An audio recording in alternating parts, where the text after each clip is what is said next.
All right.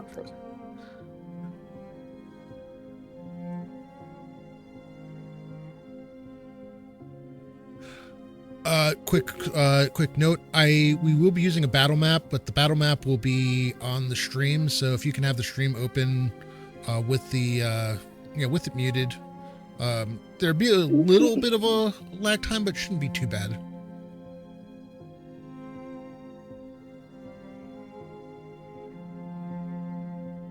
We'll get you pulled up over that would work, Daddy. So a couple of quick notes. As far as the characters this morning, I think I had mentioned, Frank, that your character is a clansman of somebody who is already in the guild, the Order of the Sundered Shield. So you're looking to make your own way in the world and find some adventure, make some money.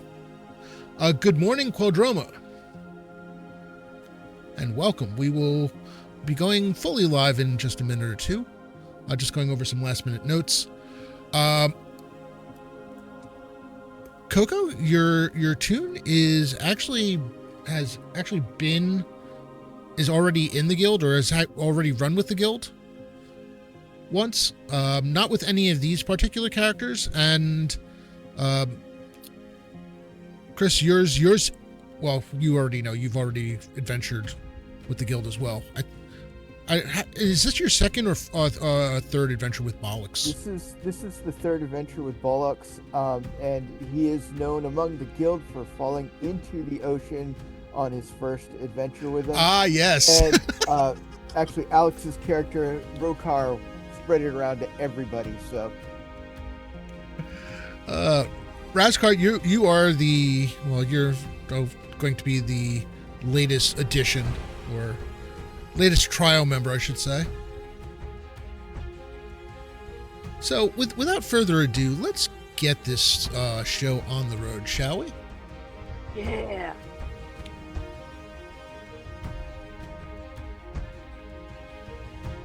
And what I should probably do is I should probably have this stream up so that I can pay attention to what's going on in chat, and in case anyone has any questions. Good morning, everyone, and welcome to the Greyhawk Megastream fundraiser event in support of St. Jude's Children's Research Hospital. I am Rob, Phantom NJ, and this is the TTRPG Theater. And this morning we have the first of 3 games that I will be running on this stream. 2 of them are today because apparently I am a glutton for punishment. And no, seriously, I love this event, and we had a spot, which I just realized that the calendar thing that I have showing still shows it is open tonight. There is not an open session tonight. I will be running that session at 6 p.m. With a completely different group, though one of our players will be the same because she has less chill than I do these days. Roger, thank you so much. Keith, thank you so much for the subscription. 38 months. It's over 3 years already. Wow. So a couple of notes. First of all, I'd like to say that I want to thank our wonderful sponsor, Trollord Games. They are providing giveaways. They provide giveaways for the stream as it is, but they're also providing extra giveaways for these games. We will have not 1 but 2 giveaways of $10 coupons toward any digital products from the Trollord Games site. So there's lots of new content out on the site. If you think you've gotten everything, which for a while I had, there is new stuff. They just released, was it Engineering Towns? What was there was a new one that I need to pick up myself. But we will be giving away 2 of those during the course of the stream. Exclamation point ticket to enter. Now, another note, we are doing, as far as, this is a fundraiser in support of St. Jude's. The timer should eventually go off with the stream. Actually, while we're waiting for that, I'll put in the link. All right, here we go. Ah, there we go. Hey, that's talk about timing. I go to put in a link and it appears. I've set a personal goal of $6,000 for over the course of the 3 games. I will be matching the first $4,000 of donations that are done through the sub campaign that I created. It all goes towards the overall goal of the weekend, which is $26,200. There's Lord Gazumba. Good to see you, sir. And we have a number of streamers. I think it's 10 or 12 streamers over the course of the weekend. We will be raiding into one another. Please, if you donate if you can. If you can't, just show up, be active, or even if you just lurk. Every bit of support, everything that raises visibility is good stuff. With that in mind, let's go and introduce our players and let them introduce their characters. And I've already mentioned the fact that, she's here, she's there, she's everywhere. We have Coco Bunny, who's taking over a character that had originally been created for someone else who, life issues got in the way. So I asked if she was interested in the character, and enthusiastic, yes. So, Coco, tell us about yourself, what you do, and who you're playing. Yes, for those who do not know me, I'm Coco Bunny 94. I'm a variety Twitch streamer on my own channel. But other than that, I play D&D literally everywhere. You're probably tired of seeing my face. I'm all over. But I am playing Lila Zenithil today. How can I not love her? She's a half-elf ranger. I love rangers. So, of course, I said, absolutely, I'm going to play her. So, I'm excited. I'm really excited today to get to play with everybody. Excited to get to play literally all day today. I'm looking forward to it. So, thank you for having me. Awesome. Thank you for being the first one to jump on and answering the call. Next up, we have Bruingal. Chris, tell us about who you're playing, and tell us about yourself too. Yeah. So I'm Chris. Everybody knows me as Bruingal. I stream some games like MechWarrior, BattleTech Online, and stream me crafting stuff. And some of the stuff is actually going to be part of the giveaway this year. So we've got some dice bags that my wife has made. We've got a DM screen, which is Nice. co-sponsored with Stronghold, and it's actually got magnetic backing, so you can actually magnetize your information, put it on there. And then my wife also made some nice big cuddly dragon blankets that I don't know if I want to let leave the house, and I got to keep away from Chuck. So yeah, those blankets are gorgeous. I love it. Yeah, I'm gonna talk to you about that. I want one for my granddaughter. Yeah, I know. I told the missus to expect you to bug us. Anyways, my character is Bollocks Break Anvil. This is his third outing with the mercenary group.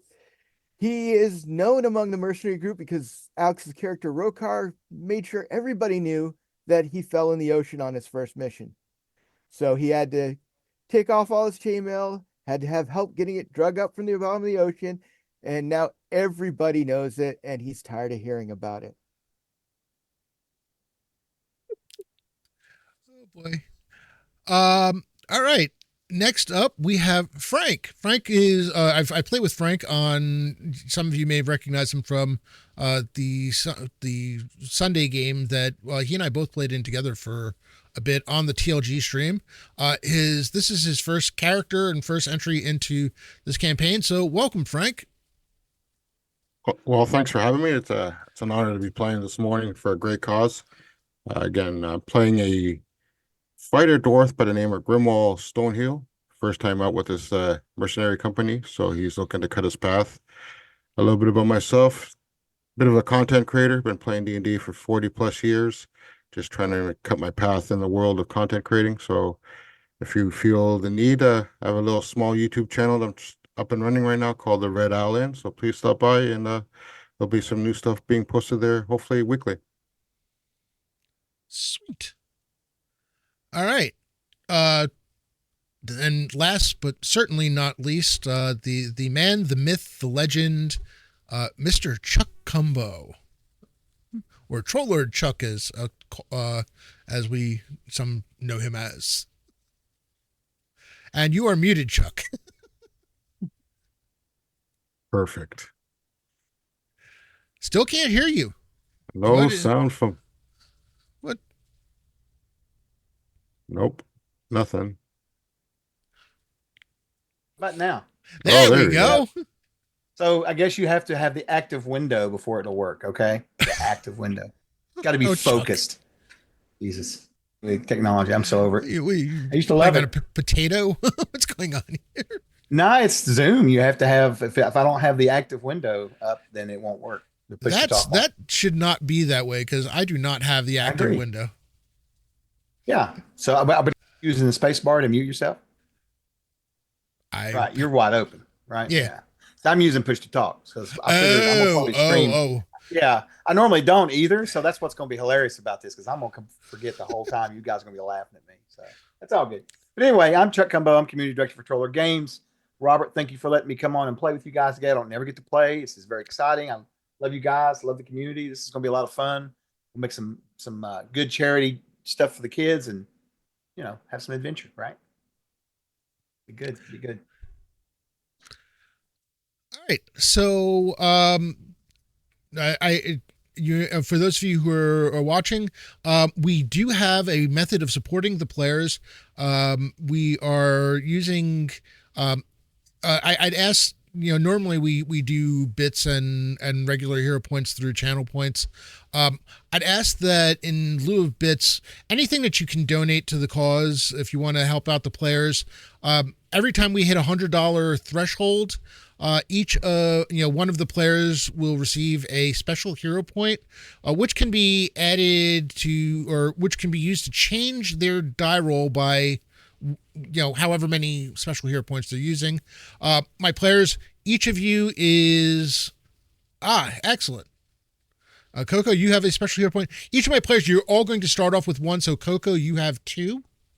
Yay! And Thank you. I should probably note that somewhere.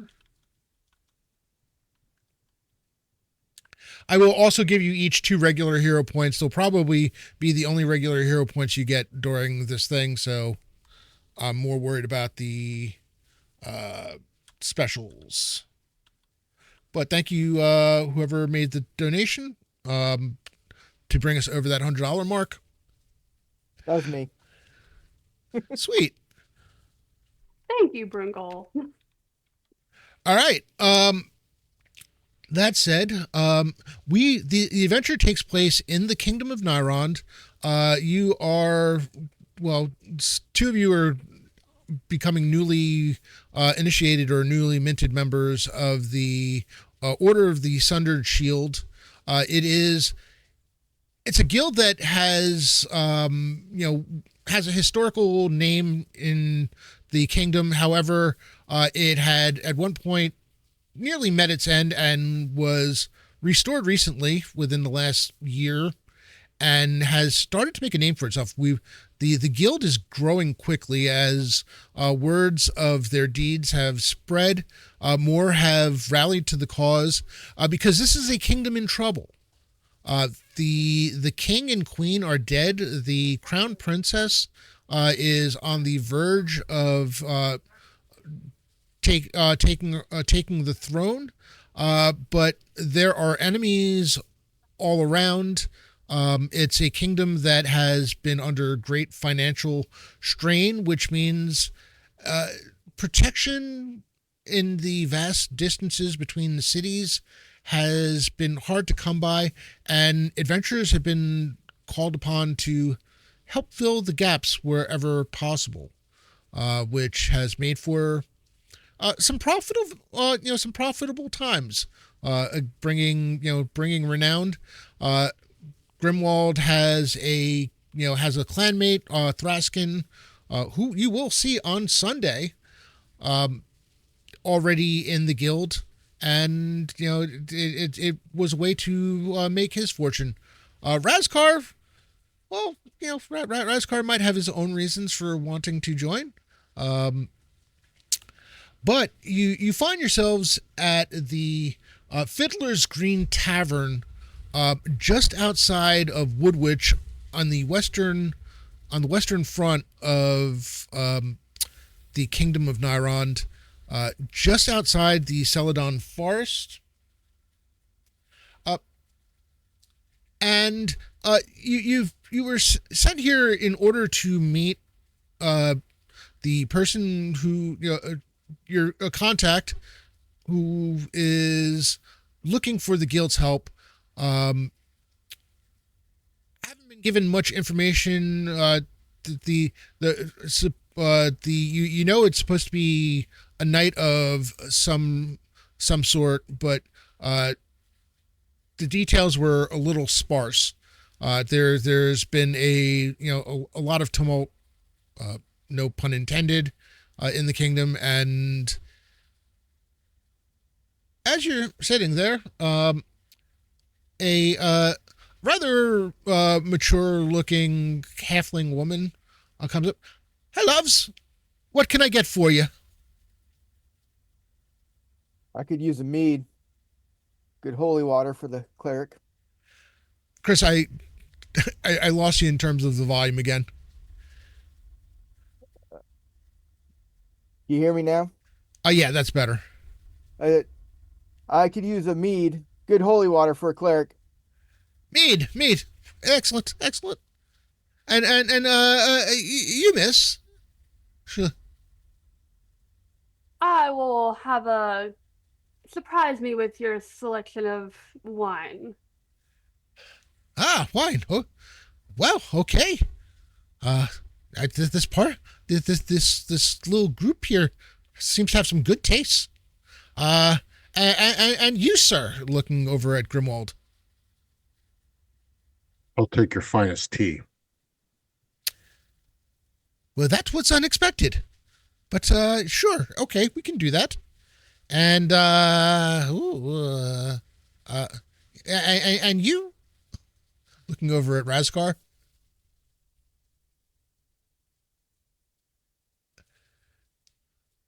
He's muted again. I'll have some water. You'll have some what? Water. Water. Okay. Well then, water it is. All right. By the way, my name is Petunia, and I will be your server. May I ask what brings you here?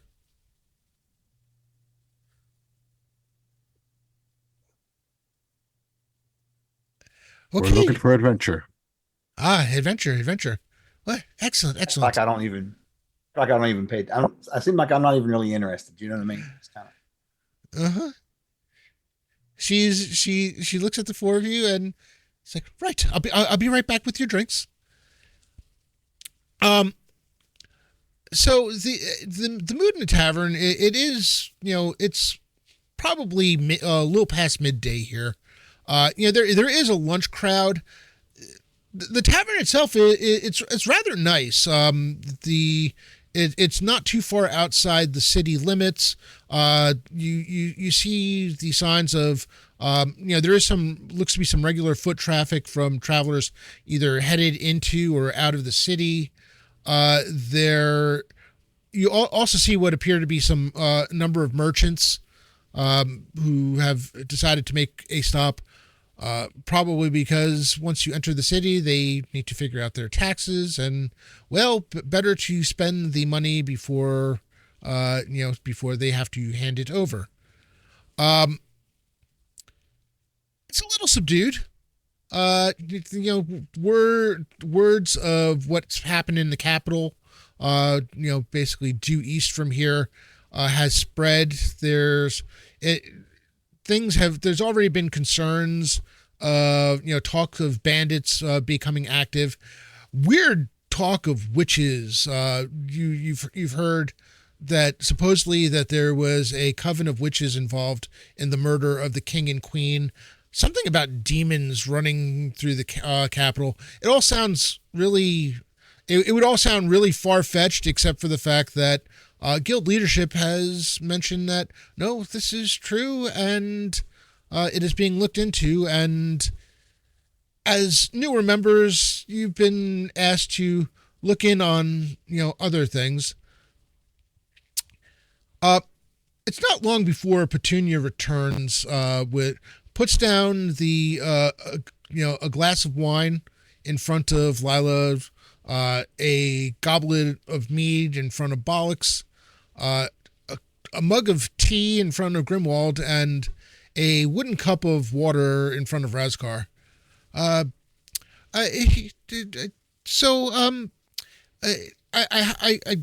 was talking to the owner, and were you? She's like, it's just the four of you, correct? That you're.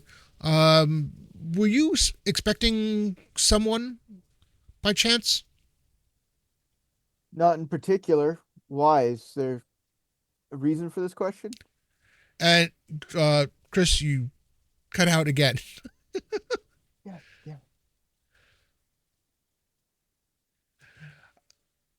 Not entirely sure why. You're fine, and then you the next time you talk, it goes low again.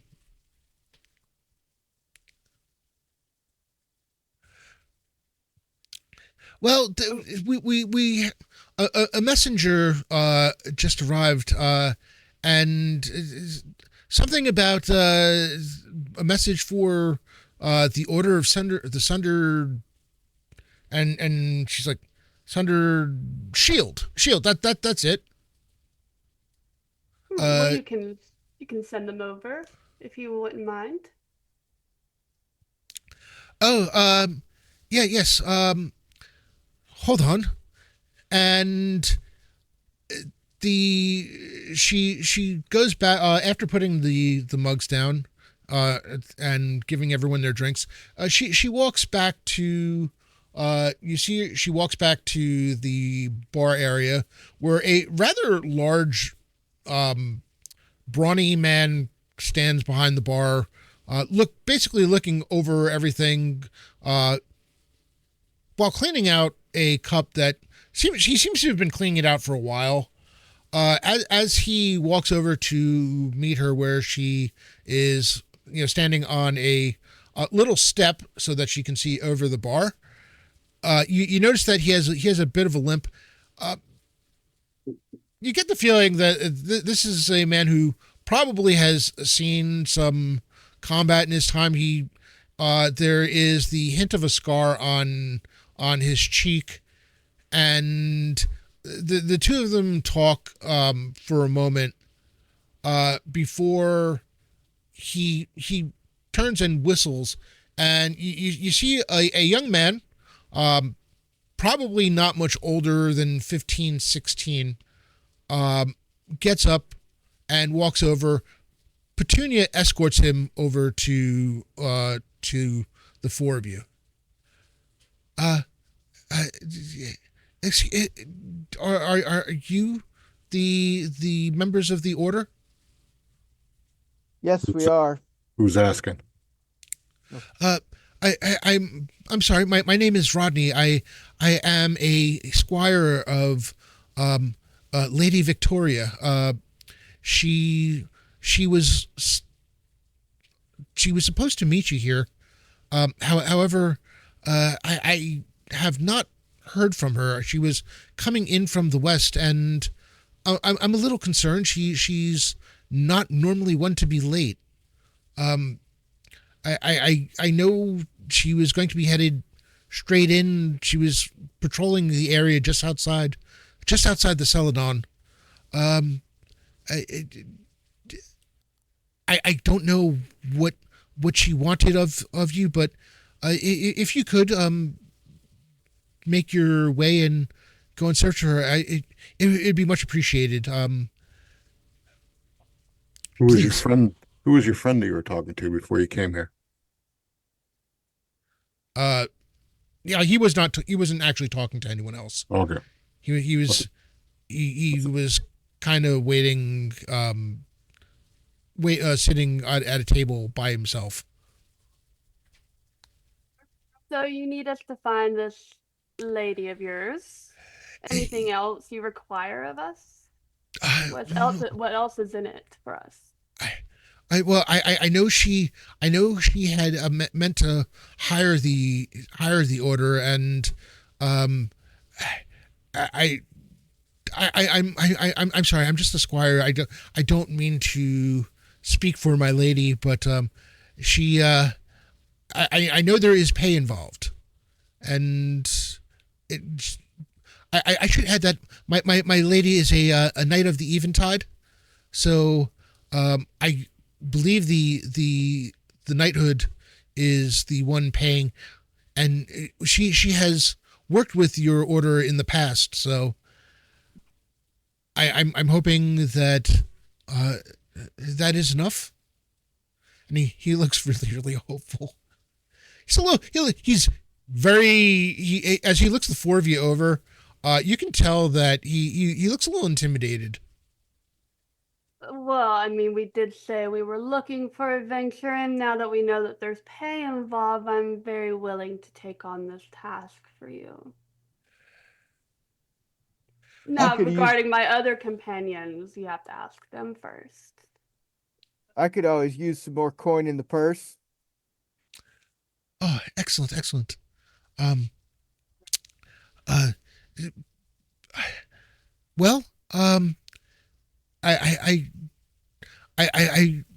all I can say is, just if you head west out the western road, towards the forest, I'm hoping that you will come upon her. She was supposed to be coming straight here. I can't imagine what has held her up, but he leans in and he goes, it's gotten strange out there. She normally prefers that I stay close, but for some reason she did not want me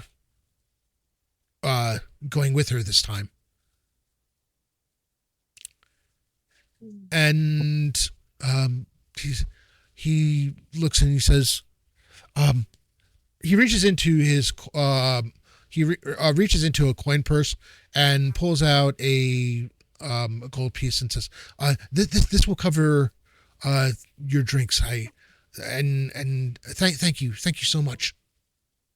She sees that, she like reaches up and like taps his face, like, aren't you just a little darling? Thank you. All right. Petunia looks at the four of you, and she takes a moment checking to see the state of your drinks, at which point she goes and, with a hand on his back, takes the poor nervous boy back to another table, and you see she says something to him in a soft voice. He looks and just like nods his head somewhat timidly, and she comes back to the table and she's like, well, okay then, is there anything else I can get for you? Well, you might as well use up that gold piece. Another round for the team before we head off. Another round? Yes, I can certainly do that. And with that, she goes back to get drinks. She's back shortly. She's very efficient at what she does. She's grabs like 3 orders from 3 different tables on her way back to the bar. Before coming back and bringing your drinks.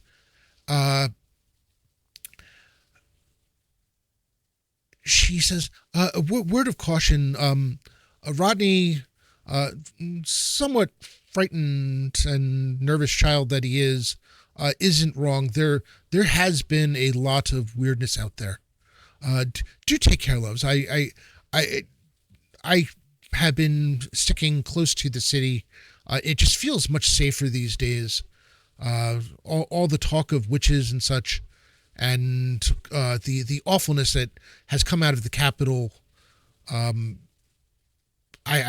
have no use for it. So please be careful, and we do hope to see you here again at the Fiddler's Green Tavern. I hope you have enjoyed your drinks and service. And good luck to you all. I will slip her a gold coin. That's And, very, very, very kind of you. Thank I'll you. thank her for her concern and her information and her fabulous service. Most kind. And with that, she heads off to take care of the rest of the table.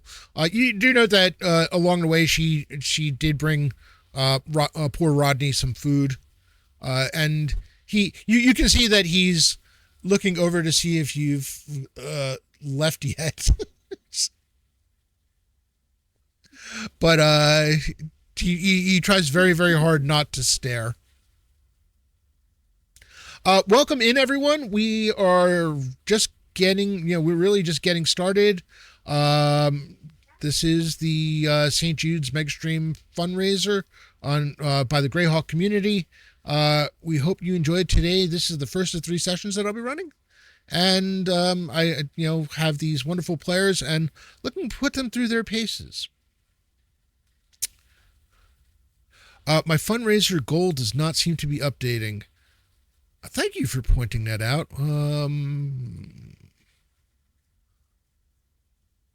Why is it that that's not updating?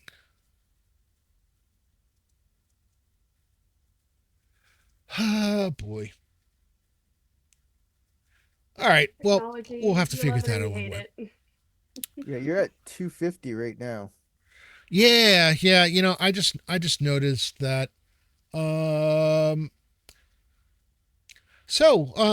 What at this point, I'm assuming you all leave the tavern.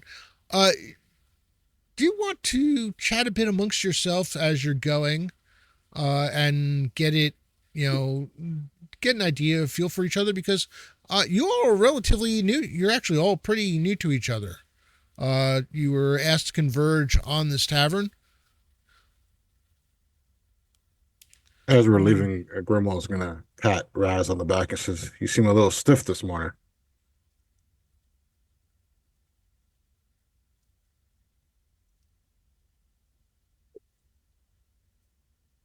All right, so we have, wow, okay, we are moving right along in the fundraiser. We are now, actually, hold on a second.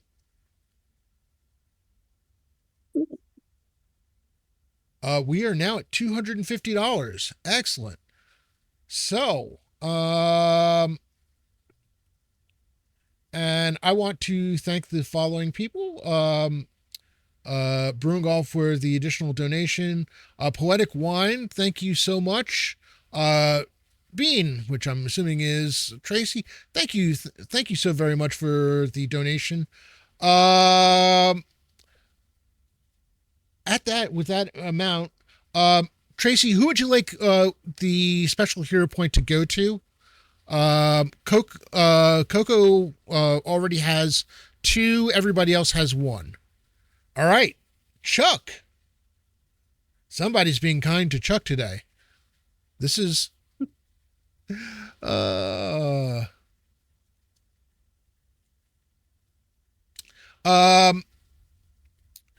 yeah. So the weather is reasonable as you're traveling. It's a kind of a cool, crisp day. For whatever reason, in the distance, things look a little hazy as you're traveling. It not entirely clear why. As far as you're aware, there was no, you're not aware of any weather being moving in.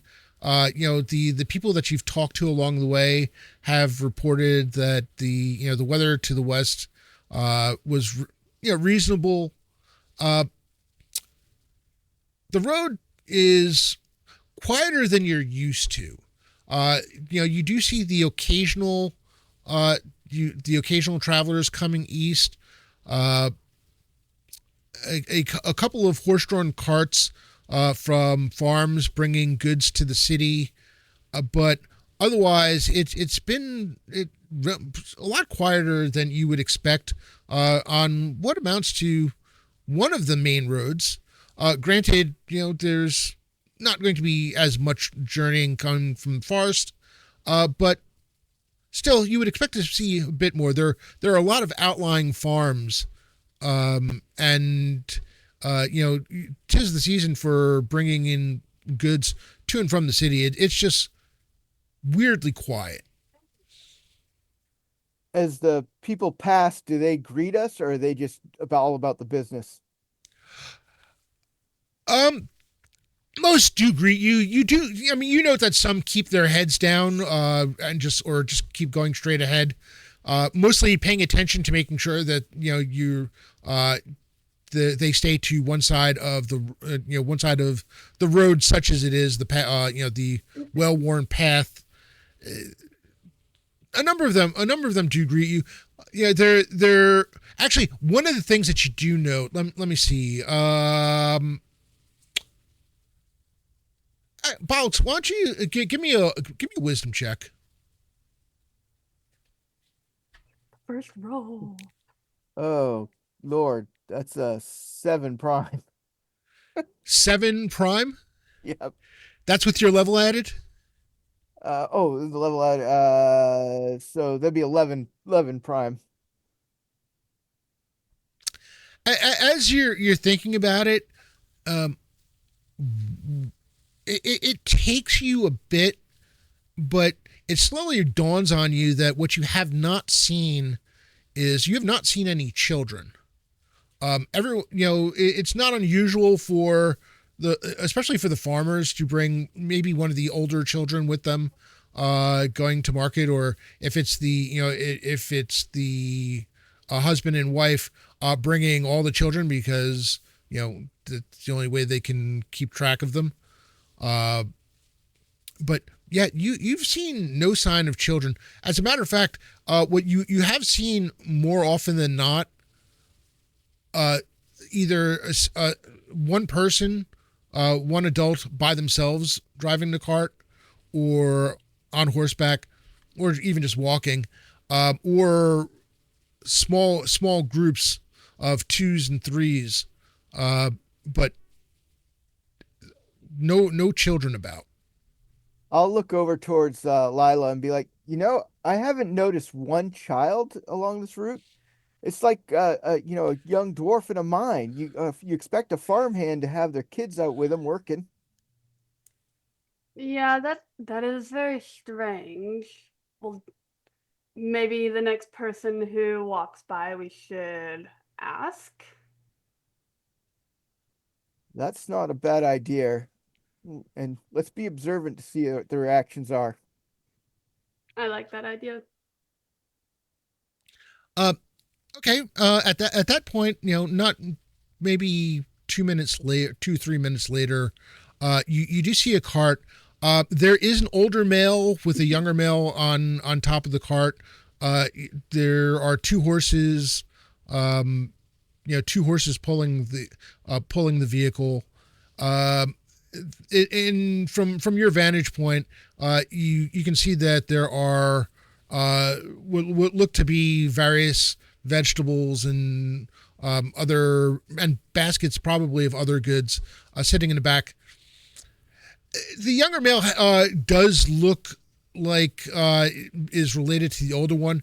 The younger male is probably in his late teens, maybe even early 20s. The older one has that worn farmer's look. Somebody who's definitely been working with working fields and doing hard labor for years and years. Both of them are sitting upright. You notice that the younger one eyes are constantly looking about. as they get closer. With the all new FanDuel. I'll I hold up- will. I'll hold up my arm to signal for them to stop, and I will say, "Hello, good sir. I haven't seen too many on the road as I would expect, and I haven't seen any children. It seems like the children should be out helping with the family's farm." Uh, oh, I he momentarily seems flustered as that wasn't expecting to be spoken to, especially and as he looks you over, it's yes. Well, most of us have been keeping our children home. It's not safe out there these days. There's talk of bandits about, and there's been creatures, bands of wild creatures doing raiding along the perimeter of the forest and even into the forest. It's not safe. So we keep the children at home. I have my eldest here with me to help me with the goods, but it's you're right there. You probably will not be seeing many children. When he mentions creatures, I'm gonna look towards our ranger Lila and kind of give her a nod. So I'm going to walk up at that point and say, "You wild creatures, you say? Would you mind going into a little bit more detail about that?"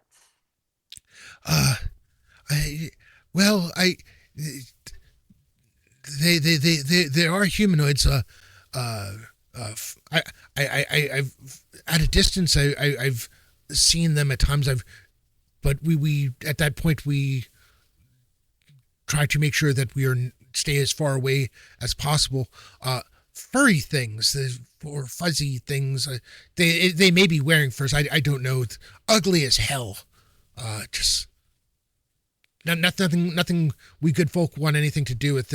We leave that to the heroes and the knights and whoever whoever was willing to face these things. We are no fighters. We want to be left alone to tend our farms.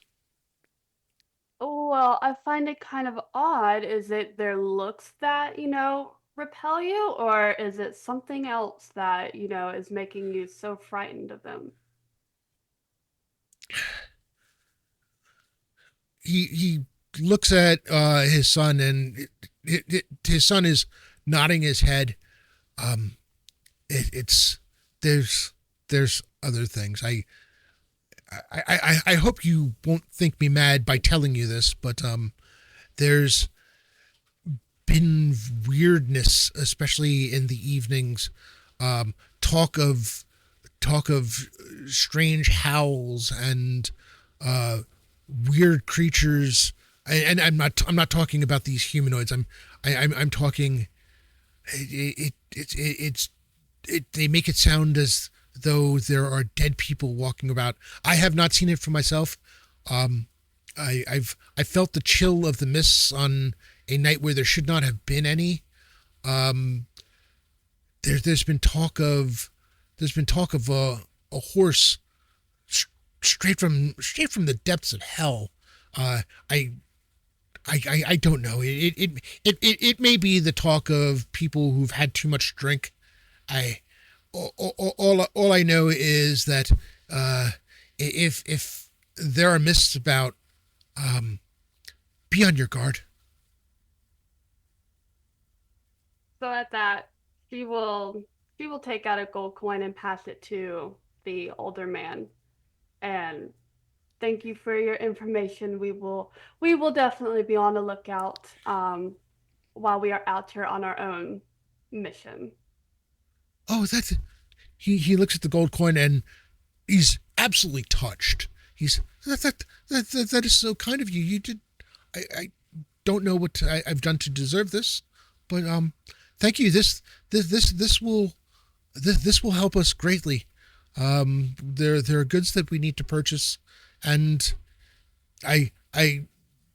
this will help my family. Thank you so much. Oh, you're And- you're most welcome. He puts the coin away, and you see the son just basically bowing his head to the lot of you as the cart starts making its way back towards Woodwitch. Well, I was not expecting that information to, come about while we were looking for this Lady Victoria. So now it looks like we have two things on the agenda while we're out here. What say the rest of you? I think we should definitely look into it. It's an odd event at the very least. I think we're definitely going to need Grimwald's axe in the front as we adventure on here. Without a shadow of a doubt, I think we'll be fine. But too much to drink? I think there's something funny behind that story. Now, why do you say that? It's just kind of strange that of all creatures to be mentioned in the story, he's talking about a horse. I did find that very strange. Furry creatures, weird howling, and then all of a sudden a horse from hell. It doesn't add up. Well, being a cleric, I've heard of fiery horses from hell, but it's not something you'd normally see around. Never been to hell myself, and I don't plan on going, so I don't plan on seeing one. Well, let's just hope this lady we're looking for in this event, they're not going hand in hand right now, but who can say? Well, I guess we can't waste any more time. Onward. I'll follow your lead. All right. So for marching order, we currently have Grimwald out in front. Oh, that's correct. Basically right now you can have any kind of configuration you want. The road is wide enough. Basically you just need to step aside if a cart is coming in the opposite direction. If you want to walk single file, you can do that. You're more than welcome to. Just let me know who else is where. If there's room for two, I'll stay right by Grimwald. I mean, do you want me to go out in front because I can track and, move silently and be sneaky? If we want to do that. Well, at this point, I don't know. We don't know what we're looking for, so I guess straight ahead we go until we bumped into something. Okay. I'm good with that. All right. Let me check something really quick.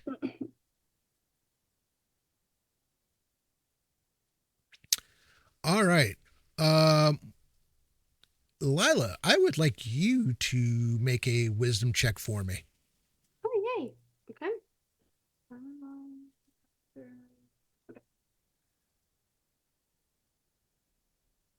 18. 18? Mm-hmm. Prime. So, as you're going along, Lila suddenly you find yourself pausing, looking down, and then looking a bit off the road. There is a hint of a path heading towards the north, and you realize that there are hoof marks made from with that roll. You can tell that it is a horse of some size. Nothing out of the ordinary. Like there's no sign of no sign of burnt grass or anything. It's just the ground looks to be a little softer here, and the horse that made this path is probably larger than your standard riding horse. Looks to be, shoed as normal. It also at the moment it's the freshest of the tracks going in that direction. You can tell. Okay. I do relay that to the party, emphasizing, just how more on how big the hoof tracks are, because we're not used to seeing that type of size of horse around here. And then remembering, the horse from hell, saying that we probably should check this out.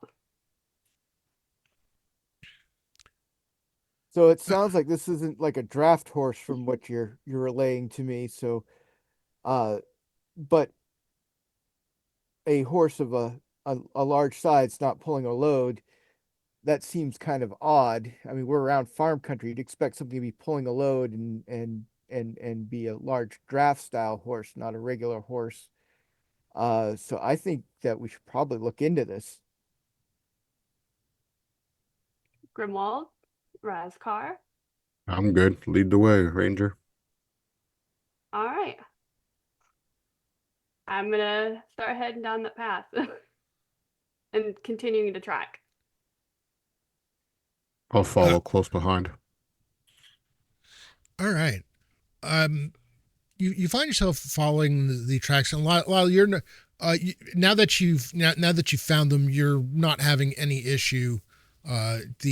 The person whoever if the horse is being ridden, whoever is doing the riding is not making any obvious attempt to hide their tracks. I'd like you, all four of you, to give me a wisdom check. Lila, you're adding +2 to that roll. Okay. On top of your normal bonuses. Yes. 18. All right. Non-prime. 9 prime. With wisdom bonus, your level and with everything, I rolled a natural 1. I'm at 24 with everything.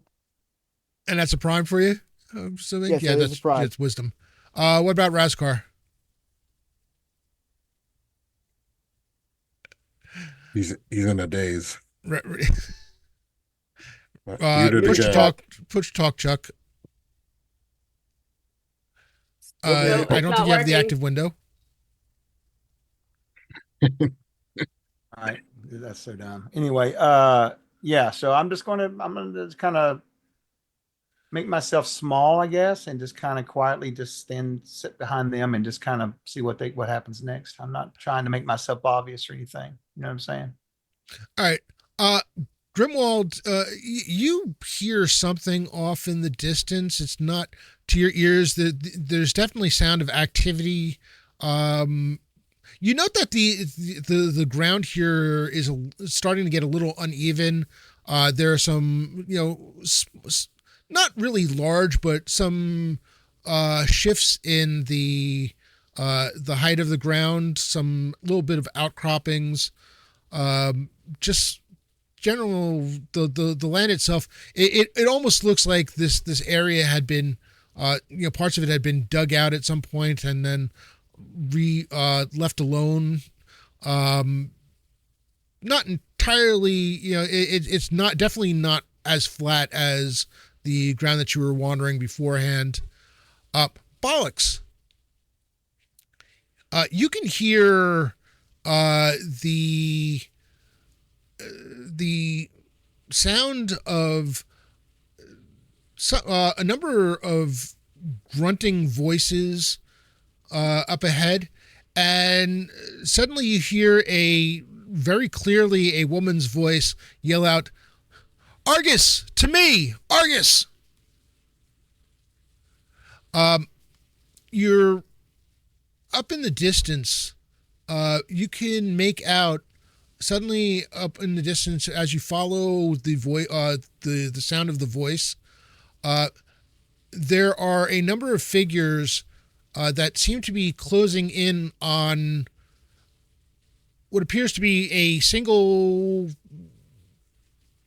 somewhat shiny figure at this point. Not 100% clear, who or what it is.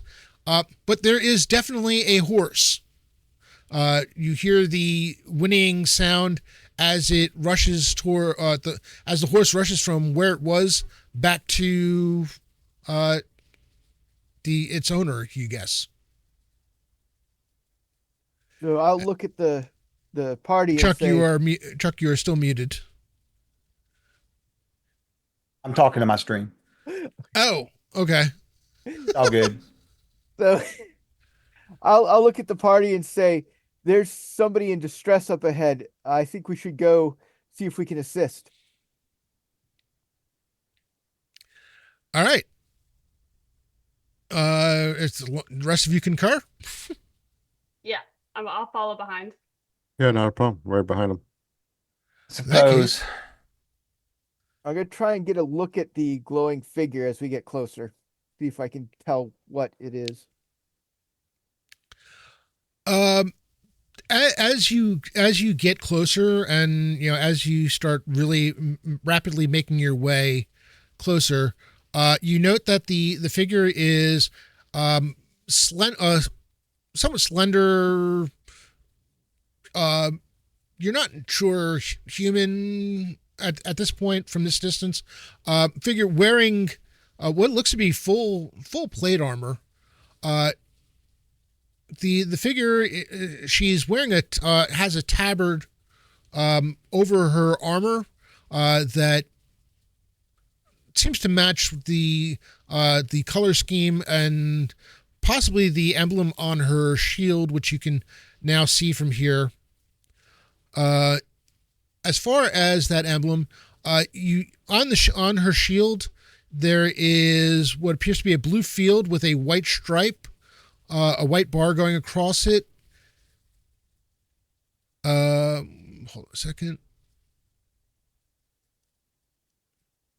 There it is. A white bar on a blue field with looks to be some kind of fish, but instead of horizontally like you expect a fish to be, the fish is almost vertical, looking as if it was about to leap off the shield and fight someone.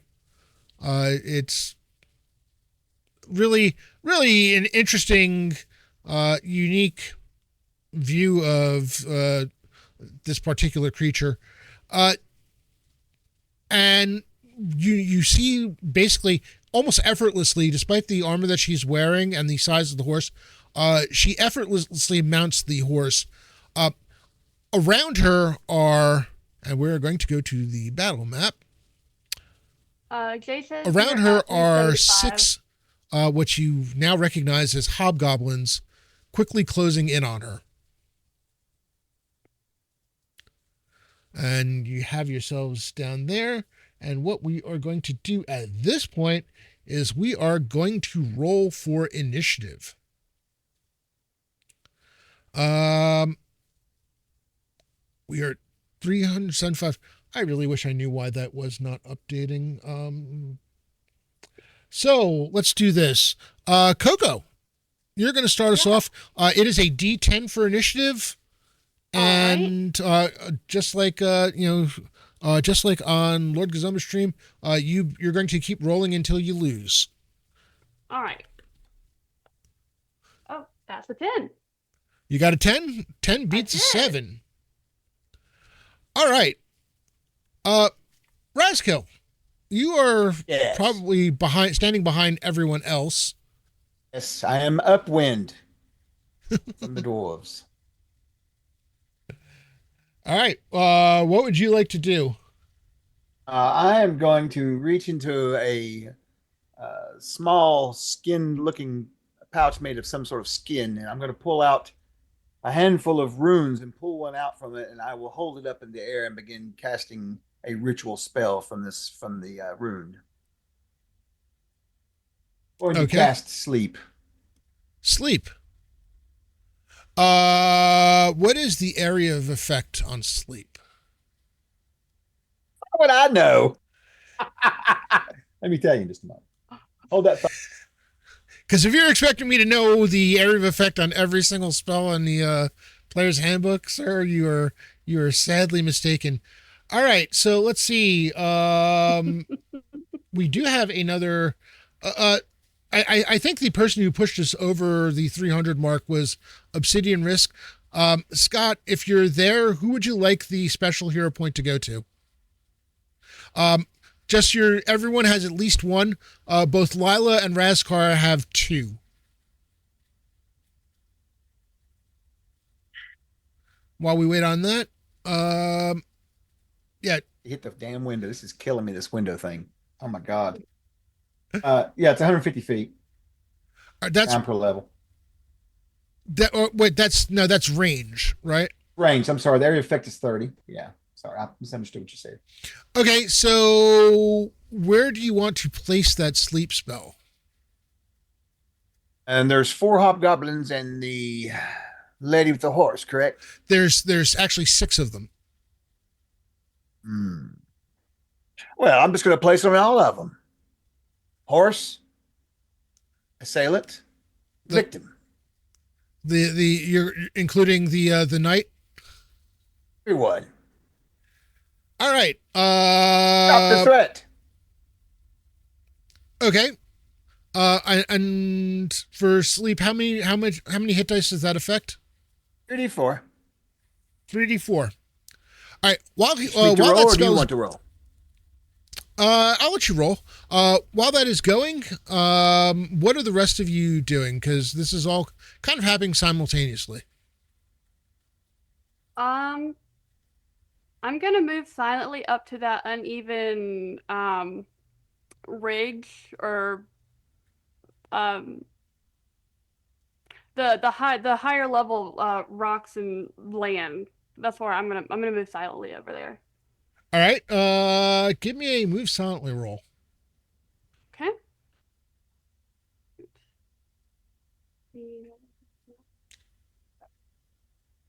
Oh,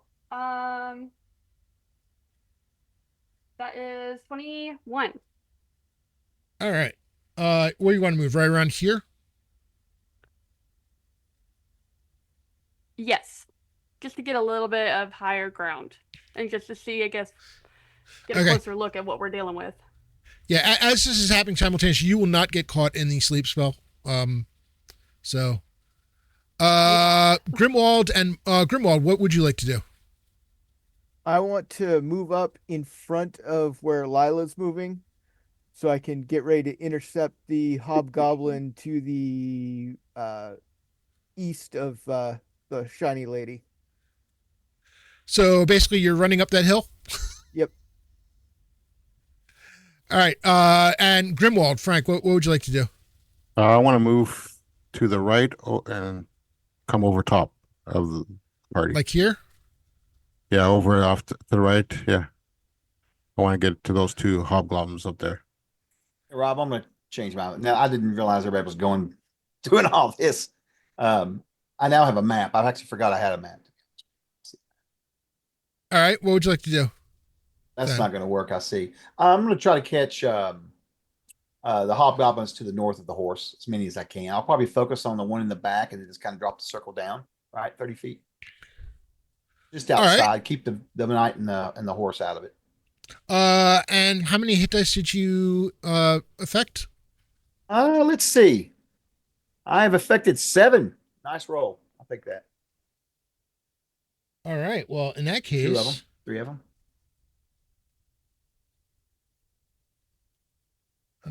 let's see.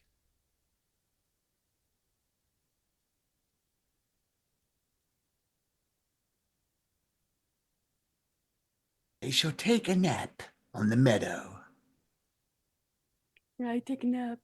I take a nap here. Sometimes you just got a nap. You're able to knock 3 of them out. Oh, I forgot to roll for her. That would help. Yeah, no, well, all right. Meanwhile, the other 3 converge on the knight.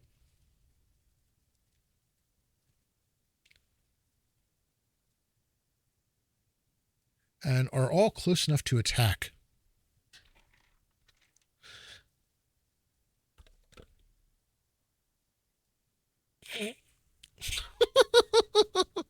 The first combat roll that I make is a 1. That's great. That's just awesome. I like how this is going. It's good. Good start. It's good. Yeah. Trolls very are. good. Yeah. All right. So let me see.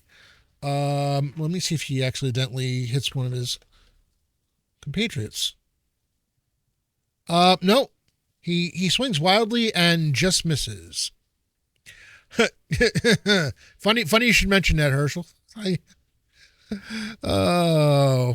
Poetic Wine is an old friend of mine. Back from our college days when we played D&D around a pool table until all hours of the morning at a frat house. That's awesome. All right. The second one Hold on. swings and only manages to clang a sword uselessly on the knight's shield. The third one.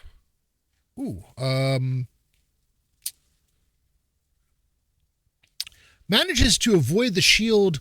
You hear a clang as the hammer that that particular hobgoblin is using hits a glancing blow off the knight's back. She seems more annoyed than injured. The horse takes exception to the crowding effect and lashes out at the one in front that lost its balance and connects with one of the two hooves.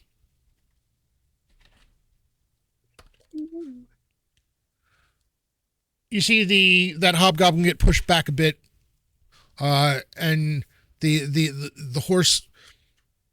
Never heard a horse growl before, but there's a low rumbling sound coming from the horse as it neighs angrily at the hobgoblin.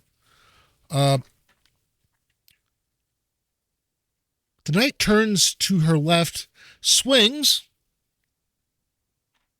and in her right hand, where you're used to seeing a knight's either some kind of sword or blade. This one seems to favor a morning star, and the morning star gleams in the sunlight as it smacks the hobgoblin upside the head.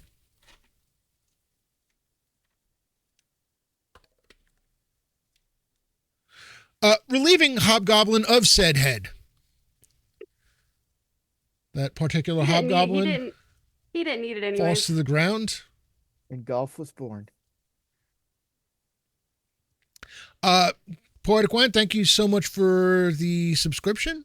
Very, very, very much appreciated. For those of you who are watching, now that we are in combat and we're already up to $400, which means there are 4 special hero points that have been given out. We currently have Lila has each player started with 1, so Lila now has 2. Grimwald has 2. Razkar has 3, and poor Bollocks only has 1. He's been generous in donating and helping others. So if somebody else wants to donate and get this poor man another special hero point, that'd be great. Asher, I did see the new Crusader Journal. I have not had a chance to really dig into it, but all right. That is the end of round 1. Round 2. Coco, you won initiative last round. You are up again. That is that's a 1. Please roll a 1. That's a 1. Asher, it's all right. It's fine. Also, please note that I am running 3 games this weekend, and I will be matching the first $4,000 worth of donations made on the personal campaign that goes to the same place. But it's okay. I don't worry about it. We are up to $400, so make me spend my money.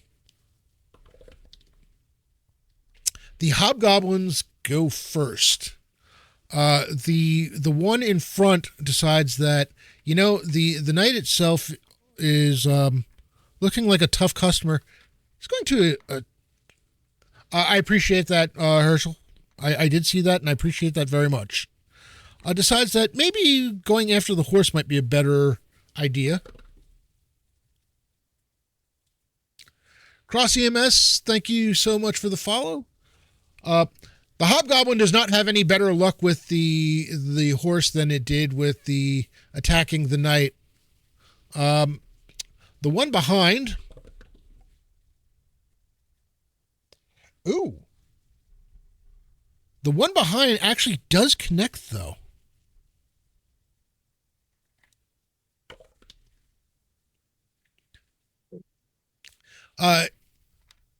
You see her turn her attention, and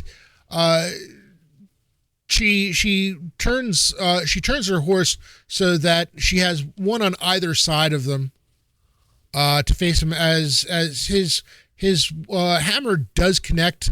A little more sound. You can hear the solid clang as he catches her through past the shield.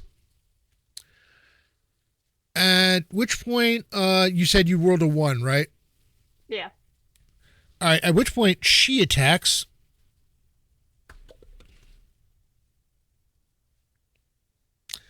And I think she's going to end up making somewhat short work now that there's only 6 of these things. Another hobgoblin gets his head crushed. Doesn't lose his head, but his head is crushed as her morning star comes down on it hard. You will hear an explanation in the back. Goodness.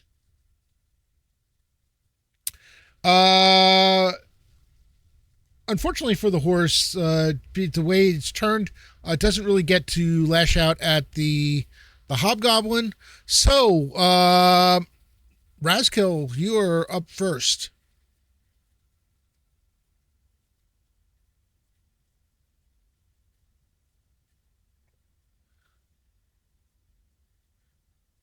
You Chuck. I know. Focus the window. This is anyway. Only program I know that makes you do this. It's wild. 3 up top they're unconscious, correct? 3 up top are unconscious. Yes. At this point, I'm going to attempt to throw a dagger at the hobgoblin. That's a hell of a throw. I'm all the way back down there. No, I'm not. I'm going to make funny faces, and actually, I'm just going to wait and see. I'll move up probably to behind the other 2. Okay. Those dwarves. But anyway, yeah, I'll move up there. All right. In that case, Grimwald. Yeah, I'm going to take a shot at the one by the horse with my crossbow. Okay, you are firing into melee combat. Go ahead. I am here for it. Go for it. 19. That's a hell of a shot. All right. Roll for the crossbow bolt hits solidly. Go roll for damage. 5 points of damage. The roar and loud guttural curse that comes from the hobgoblin as it turns around trying to figure out what the hell just hit it. You hear it groan, after the cursing, you hear it groan in pain as it stands on wobbly legs. Lila.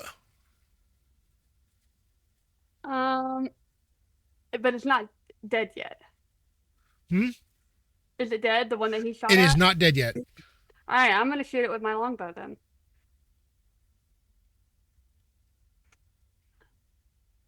Sorry. That is a 10 on the die.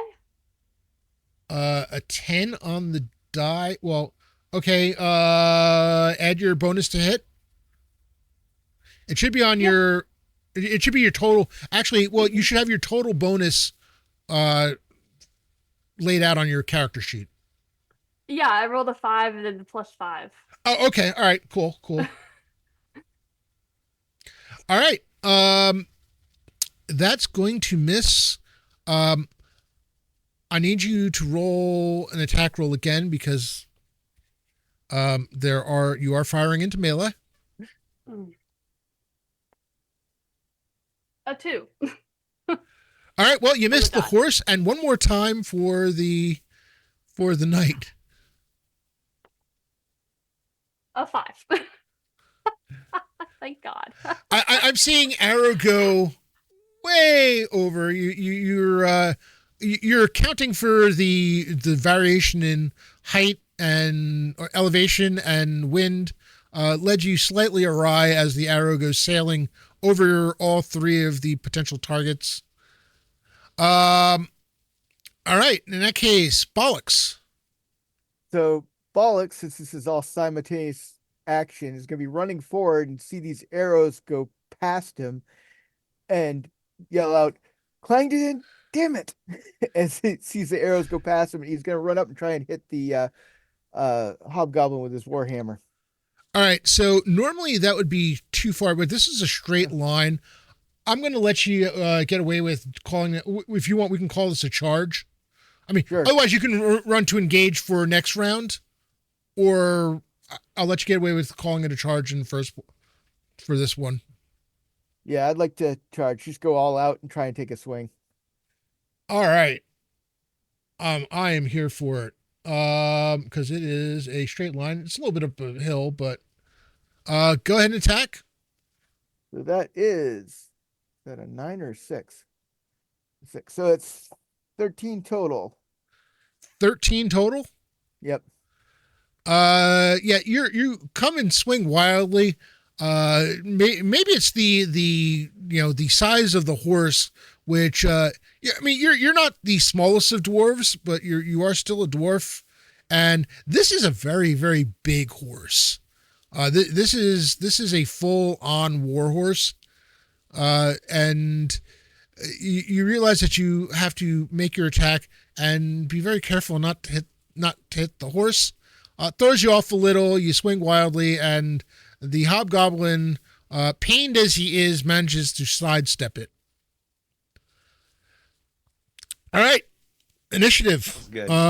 So next up we have Chris. You're up for initiative.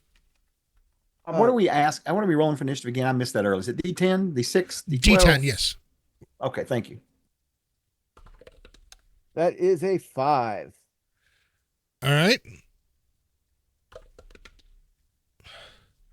The hobgoblin actually gets to go first, and he's looking around and he sees his two of his companions dead. 3 of them are snoring really loudly in the background. Making basically, if you're looking for what today's battle music is, it is the sound of snoring hobgoblins. It's not pleasant. I mean, maybe there's somebody out there who does find it relaxing. You find it's more getting on your nerves than anything. The hobgoblin is going to swing once again at the horse, wanting to try to take something out of all of this. But it is not to be.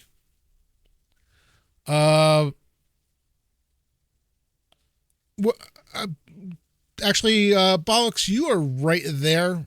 So you're going to go before she does. Okay. That is 15 plus 21 total. That's going to hit. And get all cockeyed. Hold on. So I did Do it. total 6 damage. 6 damage. Yep. Well, this one had already gotten hit. So tell me what it looks like.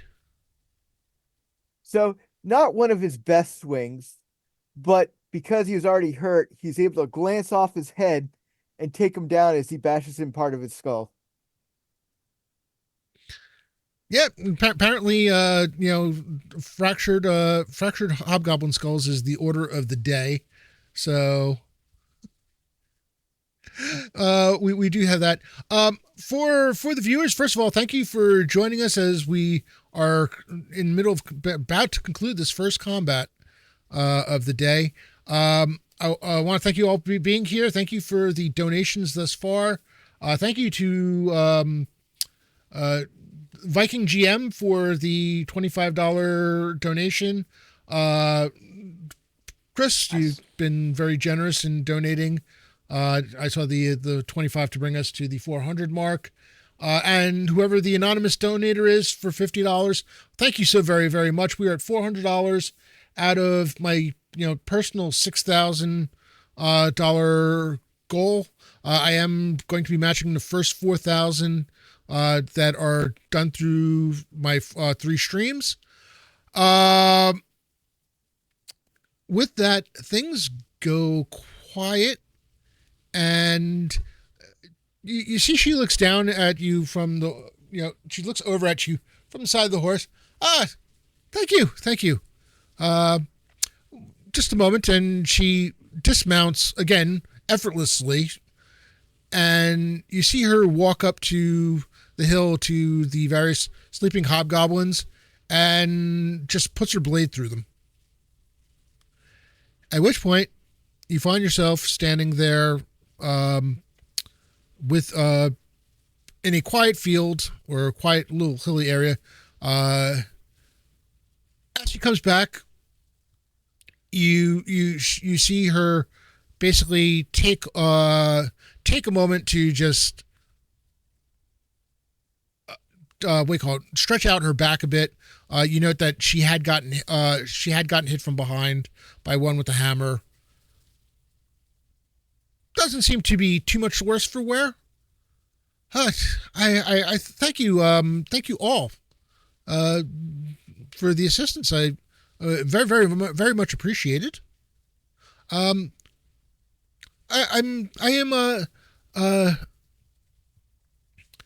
She turns. I'm Lady Victoria Galistron. Who might you be? Well, your little Squire Pager boy said us to find Coco, you are very, very quiet. Oh, That's never truth. hey.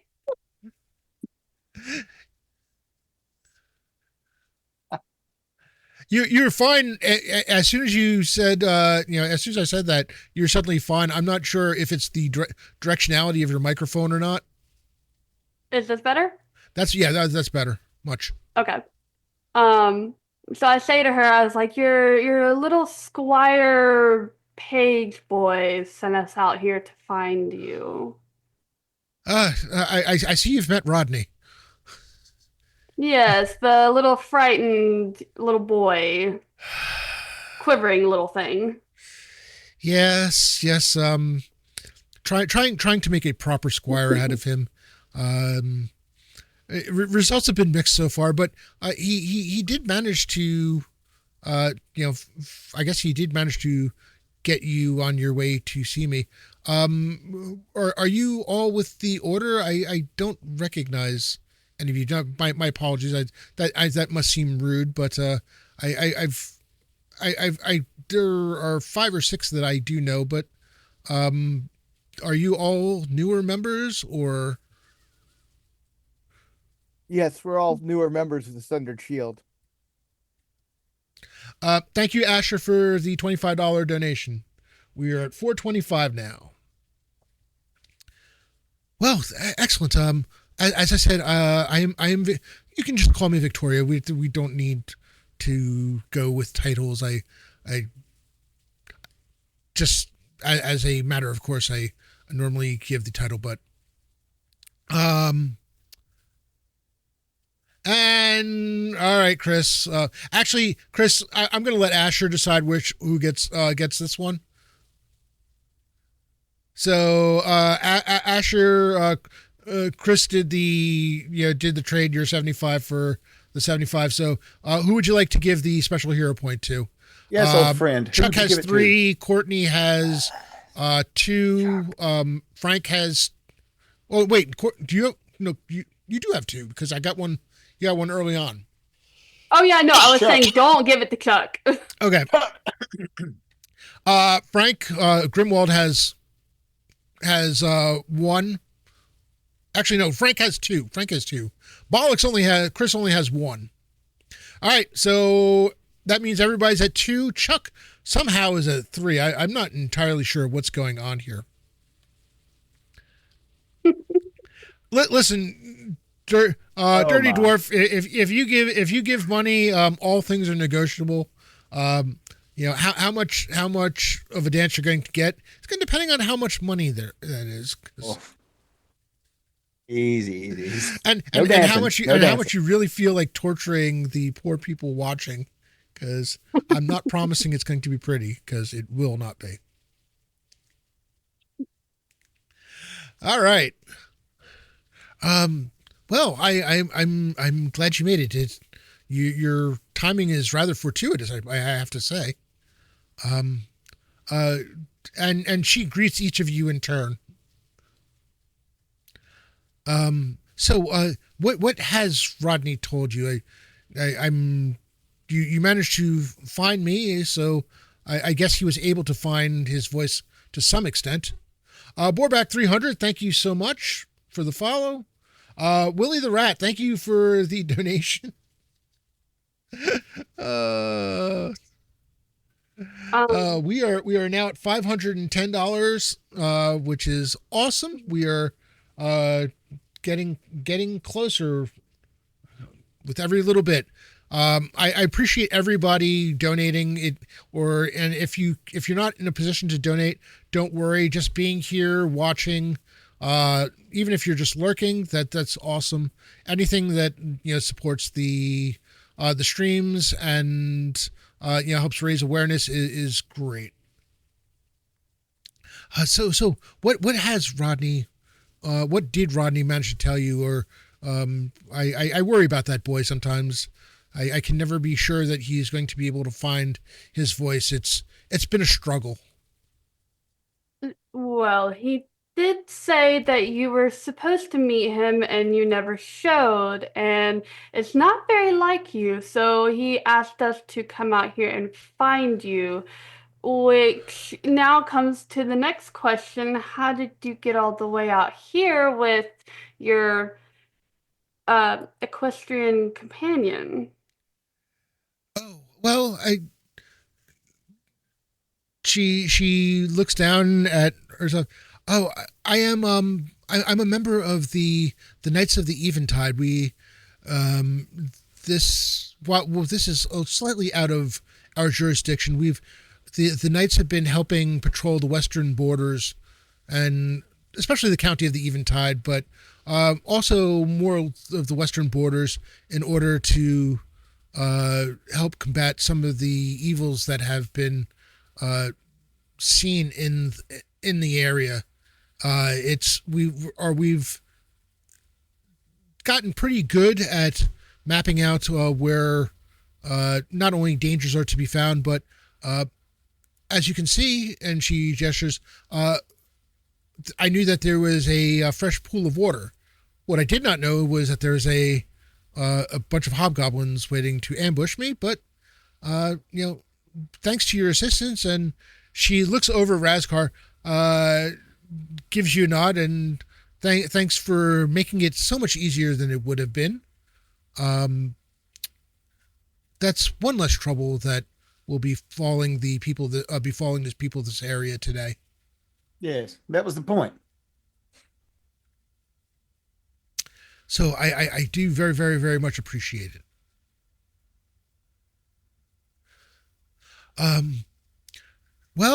So yes, well, I just realized that you are I am was looking to hire the 4 of you. I'm sorry. I just, again, I did not realize that how much the guild had grown, that there could be an entire party and me not have met any of them.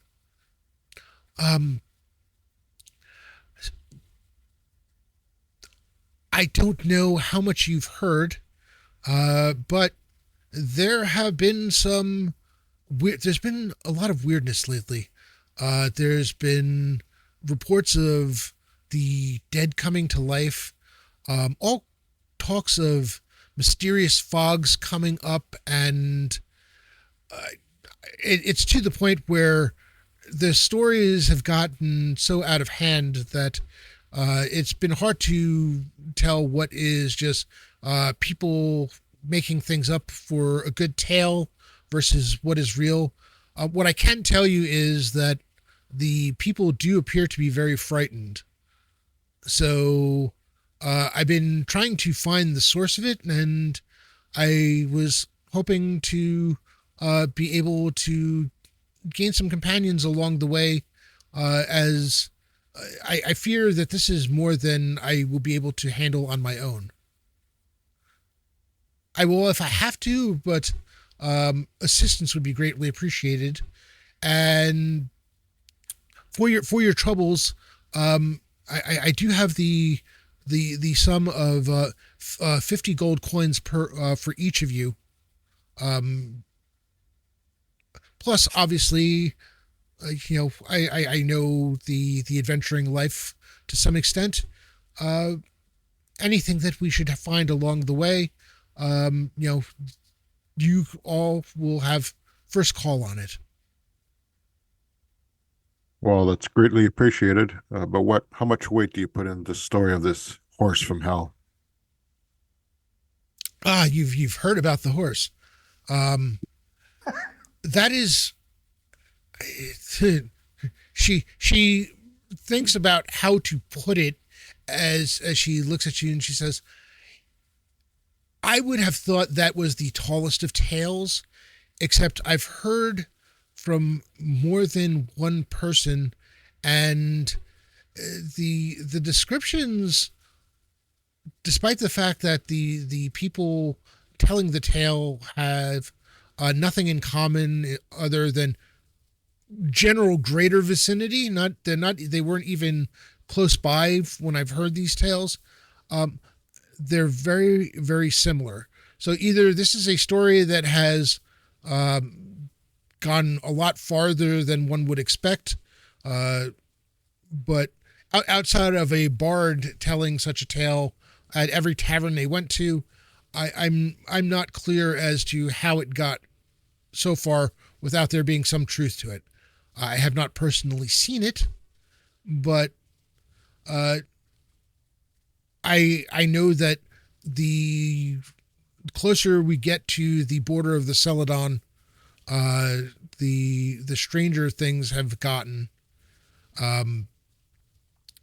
I have had a run-in or two with some wayward skeletons that wandering about, not entirely sure who called them, where they came from.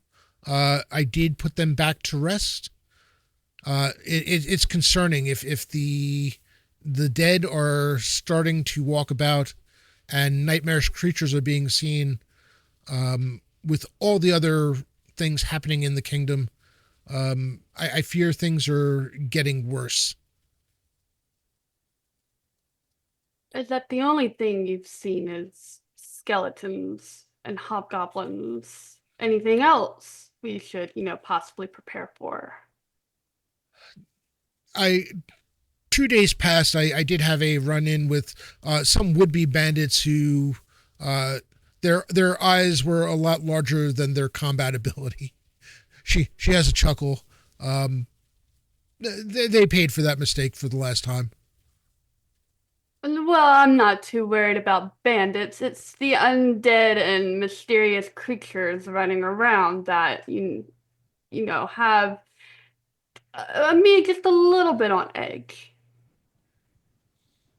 So certainly, I don't blame you. I do not I do not enjoy dealing with such things myself. I prefer.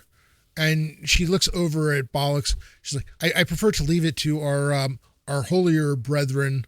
I'm just she's like, I'm just a simple knight. And she realizes how that sounds and has a wry chuckle. I look back at her and say, even without out my holiness, a hammer does awful good work.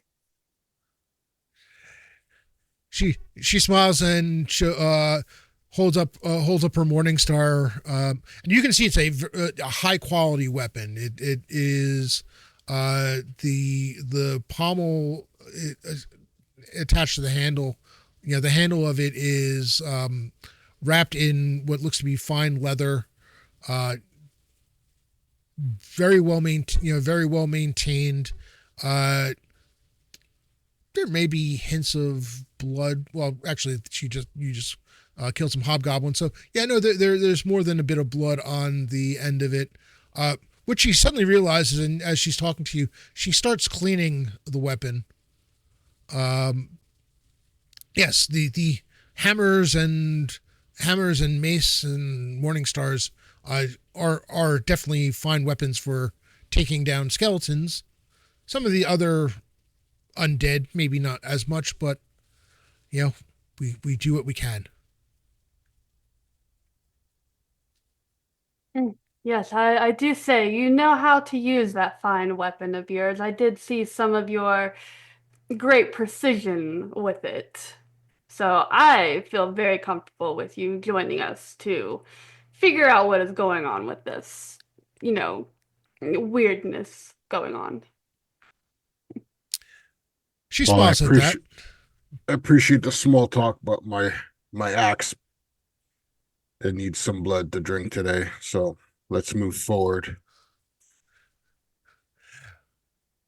She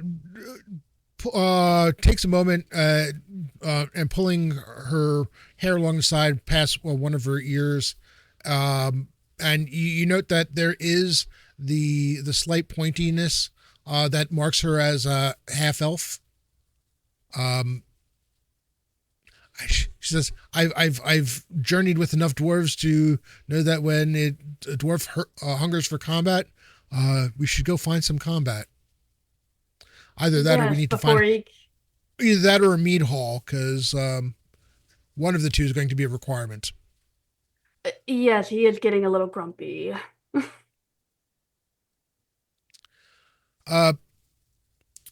She takes a moment and to mount her horse, and says, starts moving back towards the road.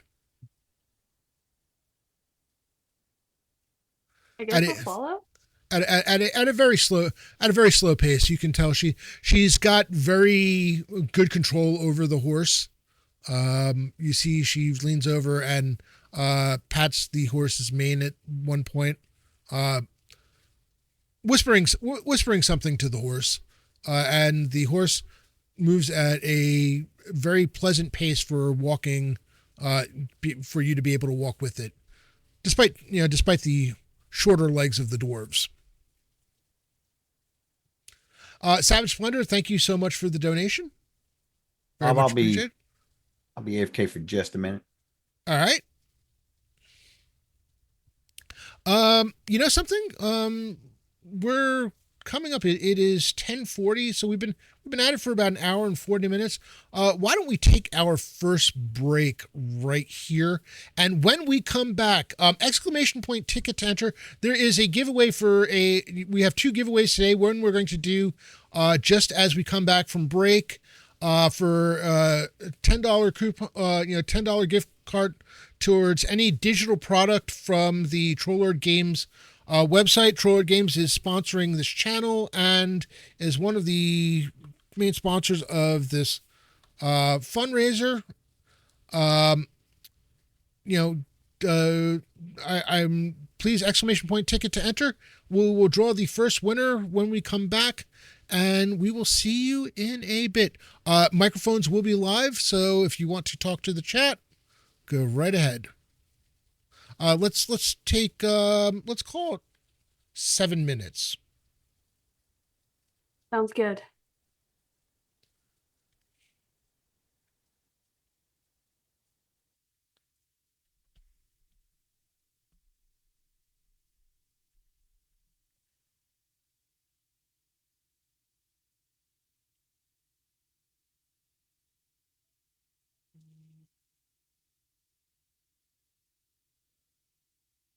Dale.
So, you know, it really, really is awesome when you think you have everything going and you set up the giveaway and you forgot to actually hit start.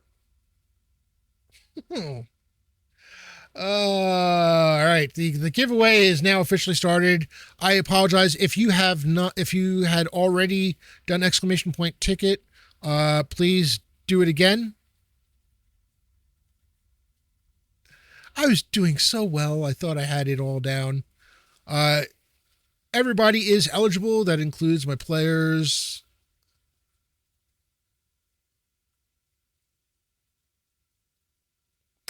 We will be giving away 2 of these $10 digital coupons.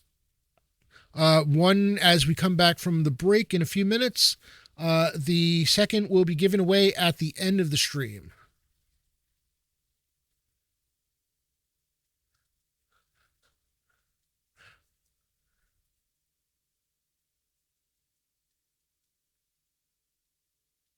That's odd. They should be able. I just don't think any of them are talking. Oh, we're here. I'm back. Tell your friends about the charity. Tell your loved ones about the charity. Hell, tell your enemies. We'll take their money too. Yeah, definitely their money.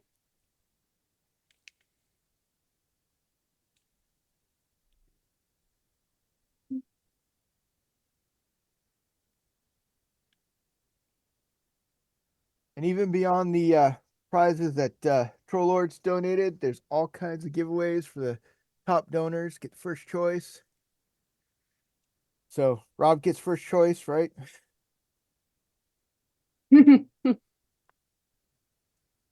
Listen, I'd be thrilled if somebody beat me to that, because that just means we're that much more likely to get the goal, hit the goal. Oh, I'd love to be able to beat you to be in the top prize, but unfortunately, Mrs. Bruingal knows how to castrate. Wow. Every girl was taught that, when they definitely became a teenager. We were told that was a very crucial thing to know in life. I mean, let's put it this way: you don't have to do it well. It's like Exactly. Well, she is a vet tech, so she doesn't know how to do it on humans properly. That's what she tells me. I mean, you don't have to have a steady hand. You don't have to have precision. You just need to know where, and that's it. I'm not gonna lie. I am not trusting that that at all. I'm going with no, they know.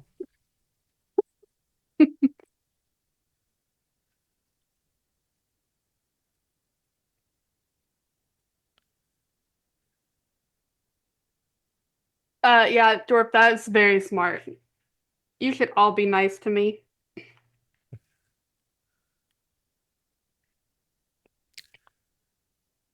Yeah, So, truth be told, Mrs. Brungal's really awesome. And she's always like, people are going to think I'm so horrible the way you talk. I'm like, nobody believes me. you know what else is awesome besides this weekend? We are less than a month away from GaryCon. I know. Hi, Bean. I'm doing very good. Just been playing a lot of D&D lately. Like, a ton. Hey, Tracy. And Raskill, that you being nice to me, that's why you're number 3 on my my oh, what's the word I'm looking for? Mortal enemy list. I got to play with Tracy over on Blue Box, and we got to hear her singing voice, and that was something else. That was pretty awesome. I'm jealous. Oh, I forgot about Troy. He was the OG mortal enemy list. And then there's Moose, and then there's you.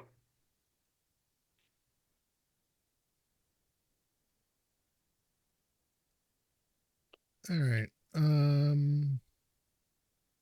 Trying to see if there's a way for me to get this thing to refresh. Let me try There's Chuck. doing this. I think I know. I think I potentially know what the problem is. As far as Want my me to help you? goal updating? Because the link that you're using is completely different from the one I'm using. Mm. I just said earlier. So I think this is the deal.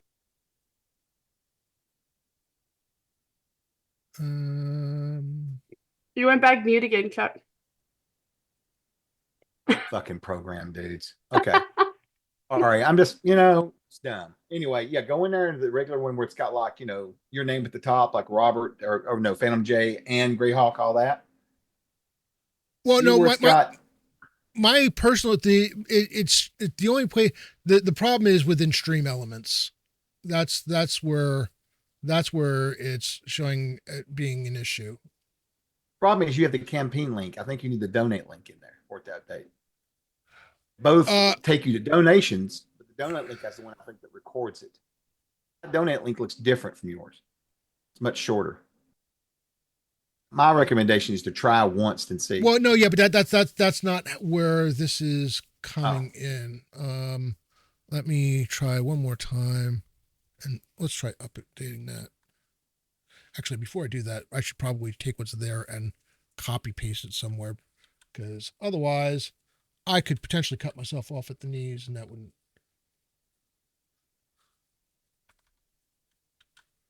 All right, so now let's try this.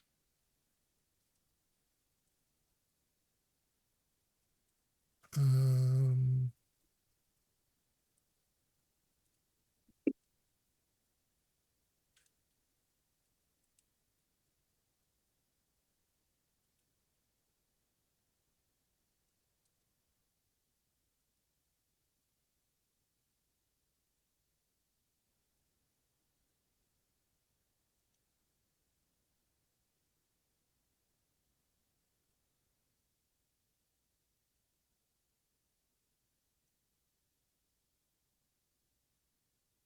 I might just have to like go in and save that every so often. All right. Well, at least it's updated. The most current one that I have. 535, and I'm not entirely sure where I'm hearing the sounds from.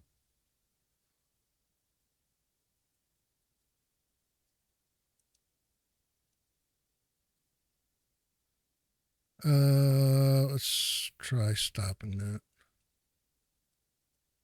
Oh, because it's pinging for every single donation that's been made so far, but it's not showing anywhere. That's great. Let's get rid of that. All right. Excellent. Yeah, that Streamlabs thing wasn't working. I'll figure that out at another time. All right. So we are back, and as promised, we are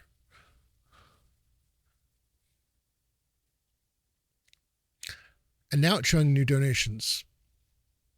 That's fun. I love when technology decides to work on its own time. Borback, for the battle map, I am using Owlbear Rodeo. At some point, I'll be switching over to Foundry. I'll be waiting until once the books are released, because I was part of the Kickstarter for CNC Reforged. I'll be learning Foundry and doing that. But for now, Owlbear Rodeo. Exclamation point ticket to enter the giveaway. We are going to draw the first winner.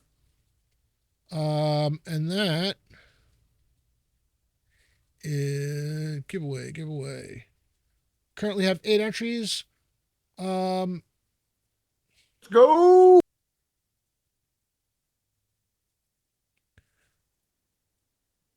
And you have something? Close giveaway.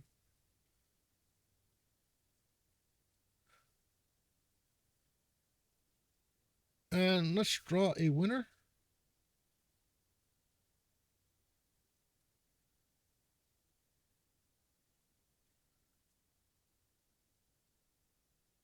Kern, your timing, what do you call it? You went from not winning anything to winning twice. And I'm not entirely sure if I can reopen the giveaway.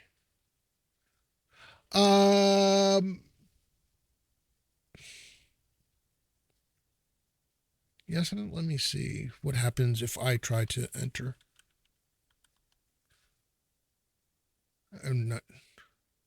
No running giveaway was found. This is awesome. It does not. Oh, hold on a second. All right, so I'm gonna need to do another one apparently, because it doesn't allow me to reopen.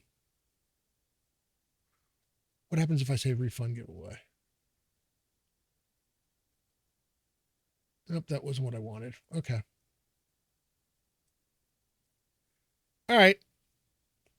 As much as I hate to do it, I'm going to need to have everybody other than Kern 3 enter again, please. As soon as I create it. Hold on. Asher, you're in. Yeah, not ideal. I need to find. I guess for the next one, I'll just have to do them both at the end. So much for trying to do it halfway and make things easier. Welcome back, everybody. So we just had our first combat. The players have now met Lady Victoria, who is their contact. They helped her in downing a number of hobgoblins who tried to ambush her. And let's go really, really quickly again. Introduce the players for those of you who are just joining us. Let's start with playing Lila. Coco Bunny, introduce yourself. Yes, Coco Bunny 94. I'm playing Lila Zenithil, a half ranger elf. So far, she hasn't hit anything yet. She's been shooting wild arrows, so hopefully she'll be able to do something today. All right. Next up, we've got Brungal. So I'm Chris. People know me as Brungal on Twitch. I'm playing the cleric of the party, Bollock's Break Anvil. Mostly known for falling in the ocean on his first adventure. So that's been my kind of cross to bear. I'm still laughing about that. I had forgotten about that particular little Alex escapade. writes me like on streams and mentions that. I'm like, thanks. All right, next up we've got Frank.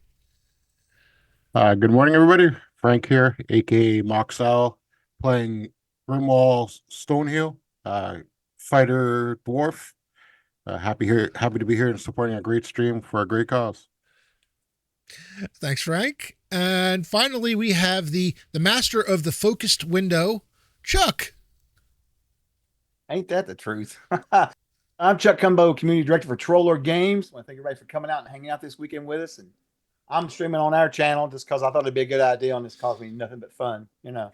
But anyway, I'm playing Raz. Who am I playing? I'm playing Razar, right? Yeah. Raskar. Razkar. Razkar is a rune mage from the southern mountains. He's a very mysterious person and kind of an asshole a little bit. And he doesn't like smelly dwarfs. That's about it. So in other words, we're in his ideal adventuring party. Yeah. Oh, yeah. He's thrilled. Oh, boy. And I am your castle keeper, Rob, otherwise known as Phantom NJ. And thank you for joining us. Thank you for the donation so far. We are up to whoa. Dirty Dwarf, sir. Thank you so much. $250. Dirty Dwarf, who is getting the Nice. Dirty. the 2 when we're closing in on 3, who is getting the 2 special hero points?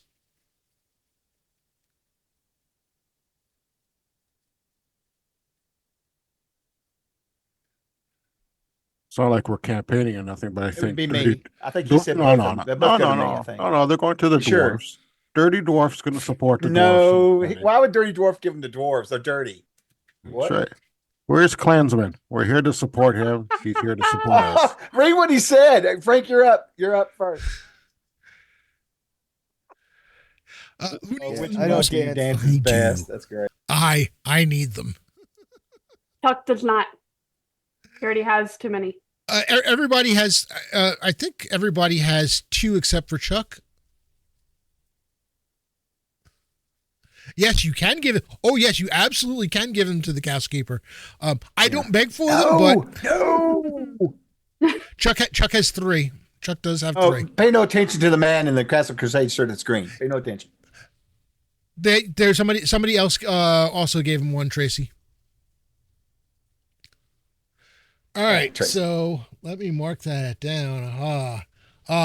It's a beautiful day in the neighborhood now. We're all on the even playing field now. Wonderful. Frank to Chuck. 3, me 2. Woohoo! Oh, that is awesome. That is awesome. We are up to $785 for my sub campaign as part of the overall.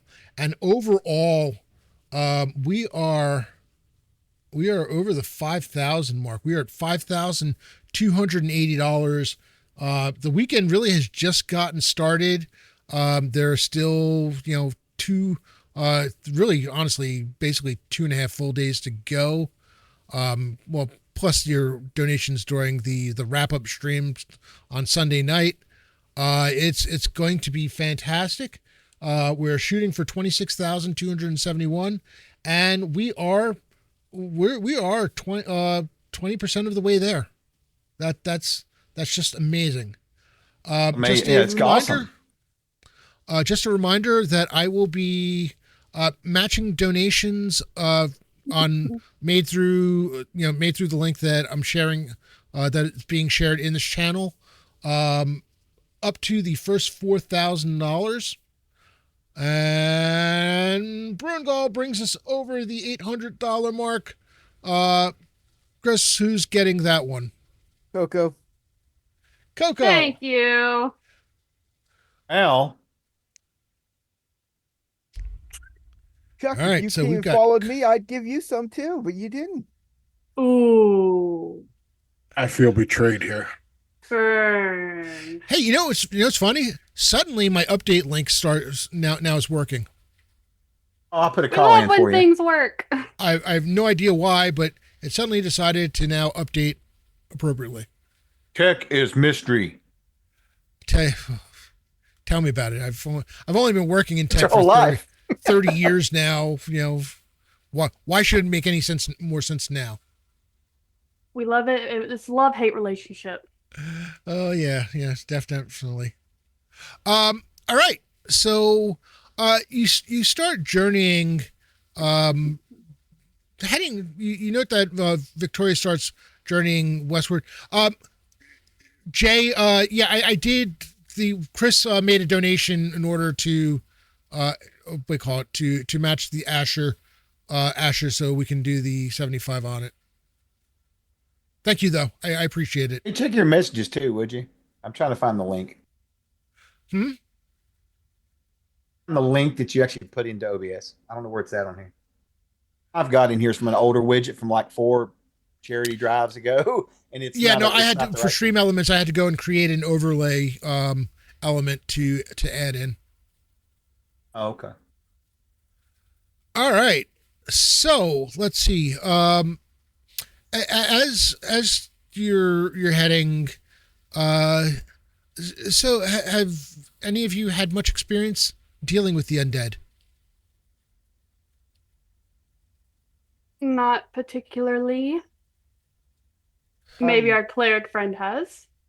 I'm well versed in the undead, but most of my experiences have not come across them. I must advise you that skeletons and your average garden variety zombies, as weird as that is to say,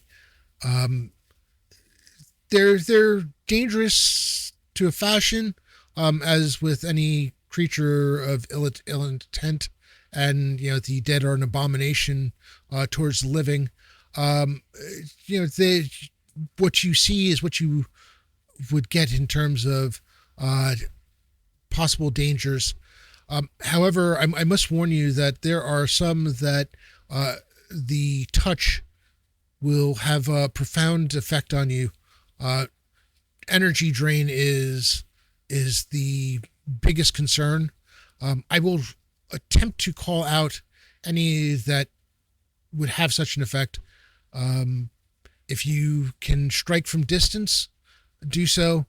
Otherwise, I just hope you are able to avoid their attacks as best possible, or I hope you have a friendly relationship with your deity and the whatever priesthood handles it.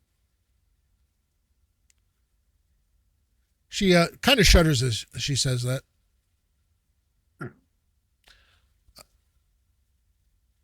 Energy drain. Yes. Oh, by the way, energy drain, just so you're aware, I do not do level drain. Level drain is it's a pain. For energy, for anything where normally would be level drain, it is going to be constitution points.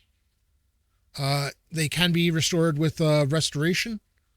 And of course that's going to cost coin, but you can at least get that restored. Nobody has time for going and figuring out where you should be for the level below. And sometimes that it really just doesn't make sense to me.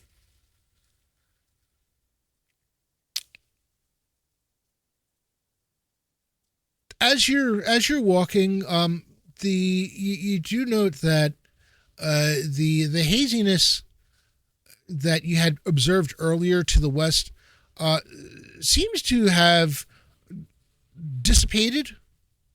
There's a quiet. You're not seeing any now. Where you were seeing sparse foot traffic before on the road. Now there is almost none.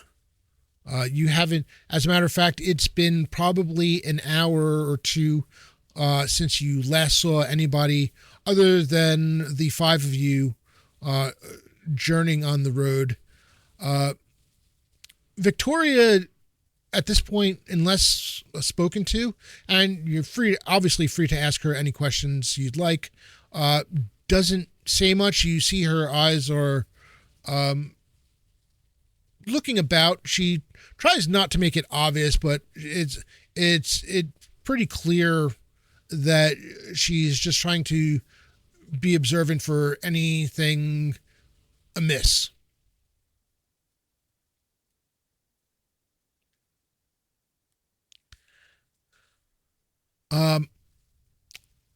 The sun begins to set. It's not quite evening, but we are getting into twilight. And with that, hold on a second. Need to close that. You can see the edge of the forest drawing closer. The road starts to tack to the southwest a bit. There are more trees as the forest edge draws nearer, though you're not quite yet in the thick of it. And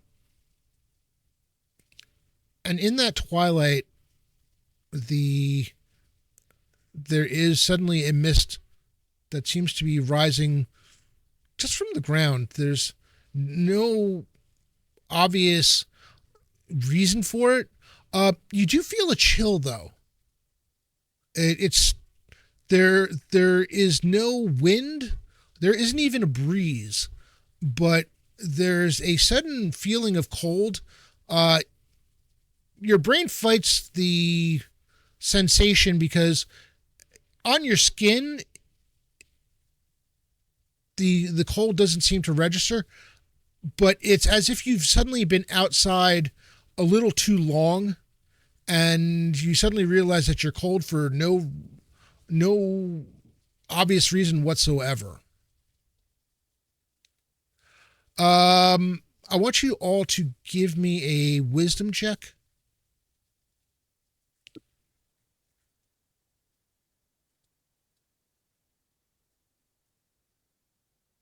$14 non-prime. Lilo, what'd you get?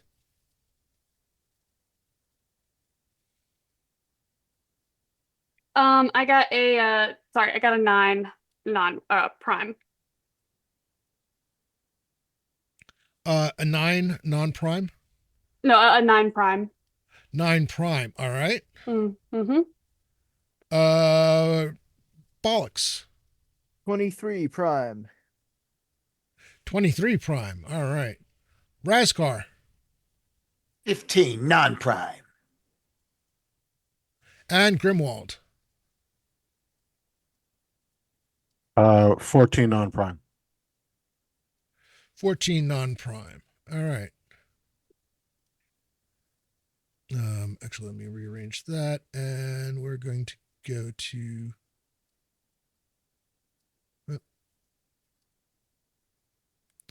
We're going to go to a map. I just have to see how that looks.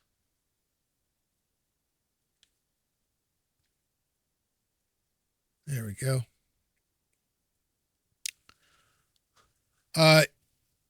The dots suggest that it's raining. In reality, that's more of the mist that is appearing. Bollocks, there's the sudden scent of brimstone in the air. It's a burnt sulfur, burning sulfur smell that you catch first. It takes, well, it's faint. It really, at the moment, it's faint, but you can sense it growing stronger. So I think I want to cast. Chris, I can't hear you. Can you hear me now? Yeah. Can right, you I think- move is your microphone able to adjust to be closer to your mouth? No, that's the far as it goes. Odd. All right. So I want to cast Detect Undead. Detect undead. Yes. All right. All right. Is there you the rest of you note that actually tell me what that looks like while you're how it looks when you're casting, so you're fellow players can see. So, as I'm casting, I will hold up my holy symbol and reach out towards the mist, and I will cry out the name of my god. And Asher's going to kill me for not saying this right. Clang Didin. Clang Didin. And see what I can feel as a presence out there. All right. Clang Didin. Yeah, Asher. I knew he would. Clangadin answers by letting you know that there is the definite presence of undead up ahead.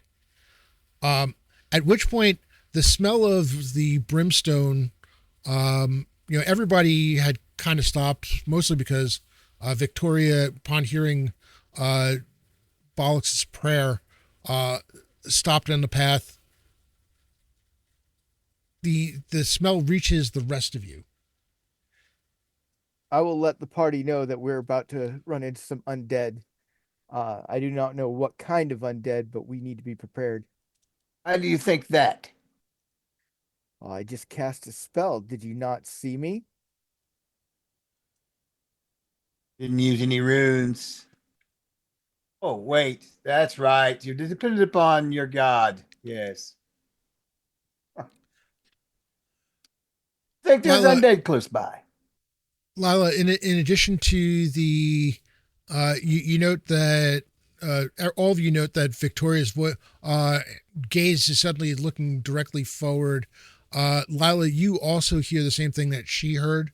The sound of it sounds like a horse moving at something of a trot, but in addition to that, there's the definite sound of it's almost like a match being struck, but loud, and it's going with every single along with the the horse movement. In the distance, a creature, something out of nightmares, an ebony horse with a mane of fire and a tail of fire as well. Red eyes staring at you from the visible, even at this distance. Weirdly, Victoria's horse, well trained as he is, Argus has a moment of nervousness. You hear the neighing, and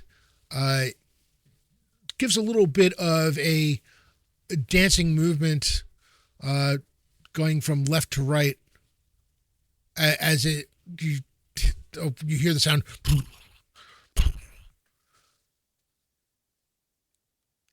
So I guess I'll hear that and I'll relay it to the party, saying I think we have more than just undead here. So be prepared. And it's coming in at a very fast pace. I knock my crossbow.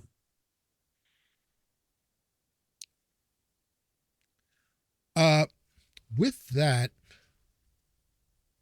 Quick, what's the situation? What's close? We're outside still, right? I think I've Yes. been a little distracted Yeah. for a second. Is there a tree close by to me? Maybe something I just look for some cover. yeah, there are trees. You're basically on a path. And it occurs to me that I have you all on the wrong side. This should be upside, the other way around, because you're heading. I said you're heading southwest, and this has you heading northeast. Good job, Rob. Good job.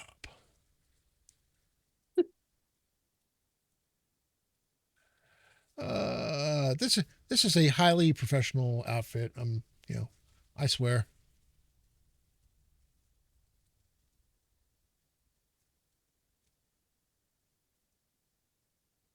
Let's take this, put this down here.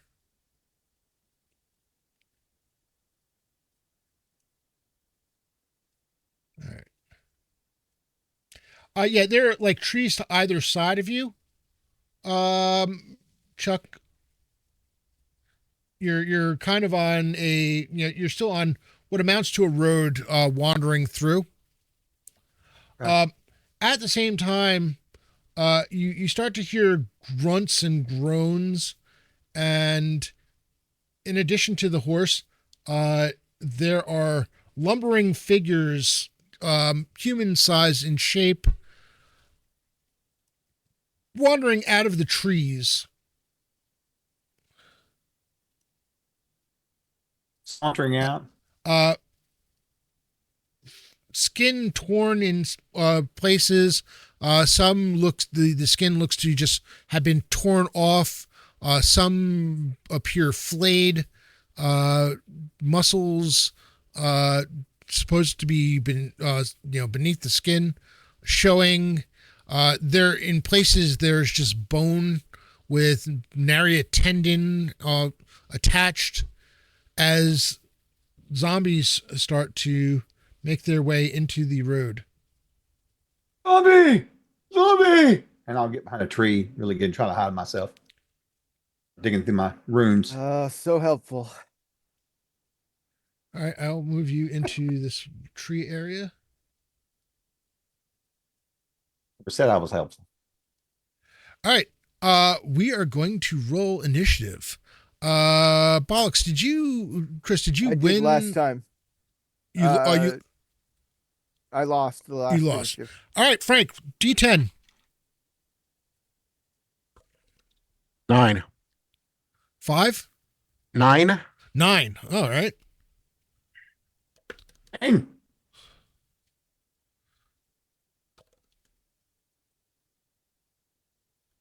Well, okay. The zombies go first.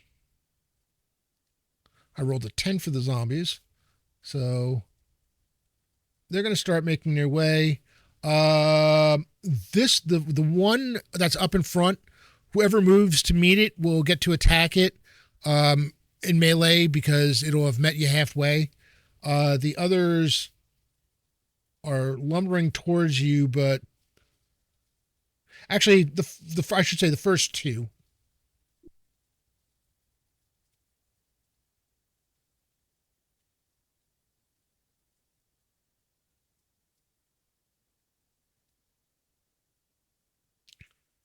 All right. In that case, so let's see. Lila, you're currently in the back.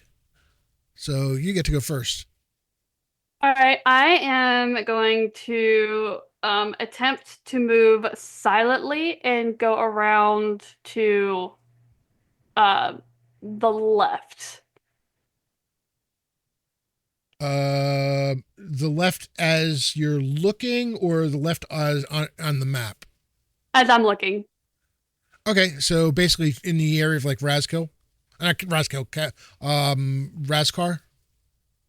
Yes.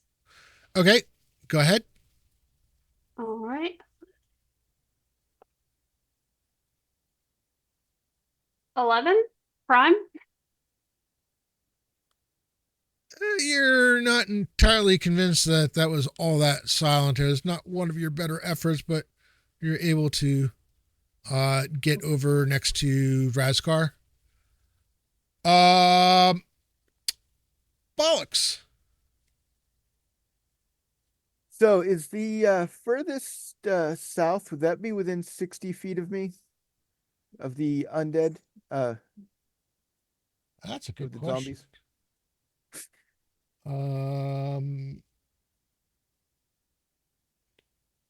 Why, yes. Yes, indeed. So I will cast Turn Undead. All right. 12 plus the charisma modifier.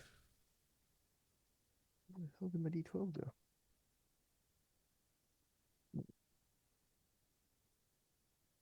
Seven plus charisma modifier, which I think I'm fairly ugly. No, I got 1. So 8. That's with your level and everything added? Oh, you do level with that one too? That would be 12 Yeah, so 12. Missed it by this much. Would you like to use a special hero point? Yeah. Oh wait, are we doing a 2-hit roll on this, or is it 20-sided on this? What'd you end up rolling? I did the D12 because it says in here to. Oh no, you need to make the turn attempt. Okay, never mind. D20. Let me do that first. So 16 plus, that's going to be well over 20. All right. Well, all right. You do successfully turn them.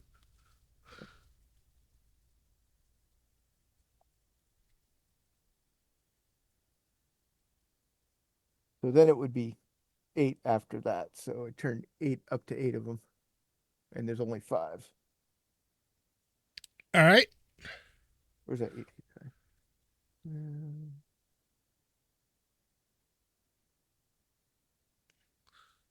So I think that's when you roll your D12 plus your charisma bonus. Yeah, From that your was turn. 8. That was 8. And you are level 4. Yes. Grimwald,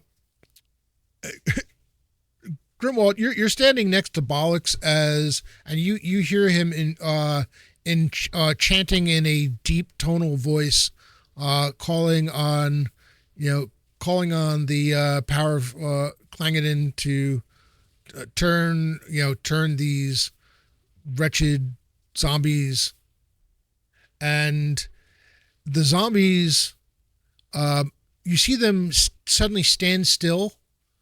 They shudder and come apart at the seams. You're 3 level difference, so oh no, that's not what I want to do.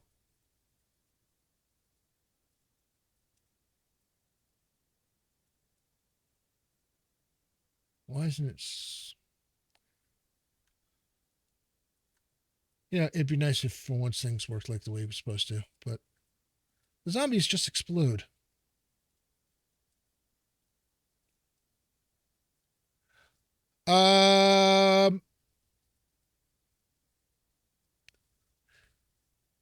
Grimwald, do you want to do anything at this point, or? Yeah, so I'm gonna take a shot at the nightmare. All right, go for it.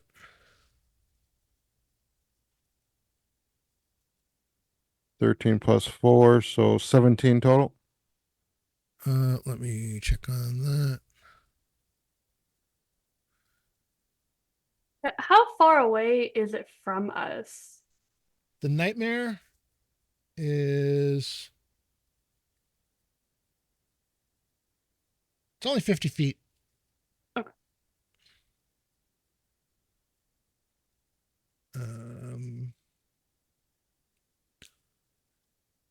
That misses. Okay. This thing is going to require some. You said you had what, 18 total? 17. 17 total. Okay. And everybody else, what do you call it? Razkar, you had moved to side. Oh, actually, that was before we had declared initiative, wasn't it? Well, due to Argus, Victoria's horse, being kind of skittish at the moment, the nightmare starts launching itself in your direction. Victoria finally gets Argus to go. Mary. You aren't. Never mind. I'm not saying it. You're enjoying yourself. Nightmare. Oh my God. I saw that token come up when you put it on the map. I was like, oh shit. I might have made adjustments for the nightmare. It's not quite as bad as it could be. I will allow that, because otherwise that would be really, really cruel of me. Cool.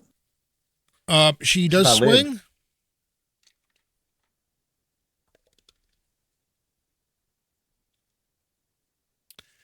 and hits it solidly as she goes past, rotting past. However, it just keeps heading on its way towards the lot of you.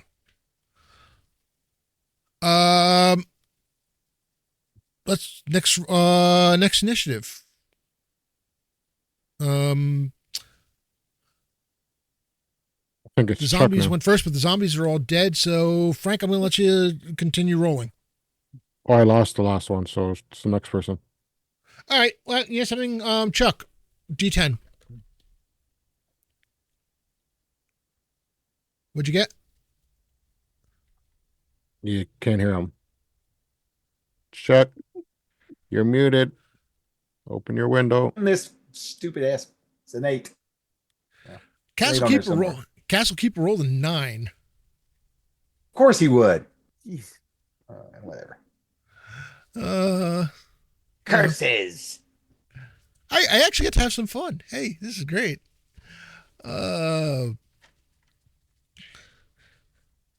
The nightmare runs right past whoa, I can talk today. This is fantastic. Right past Grimwald and snaps at you with a fiery jaw. AC 16? I don't think that is, does it? Nope, 19. You manage to the nightmare is easily as large as Argus is. As such, you're able to duck past it as it's going through. You see Victoria turning the horse back around, but is not going to be able to make an attack this round. Bollocks. All right. I am going to try and smack it with my warhammer. All right. 7, so 21. AC 21 will hit. Okay, and that is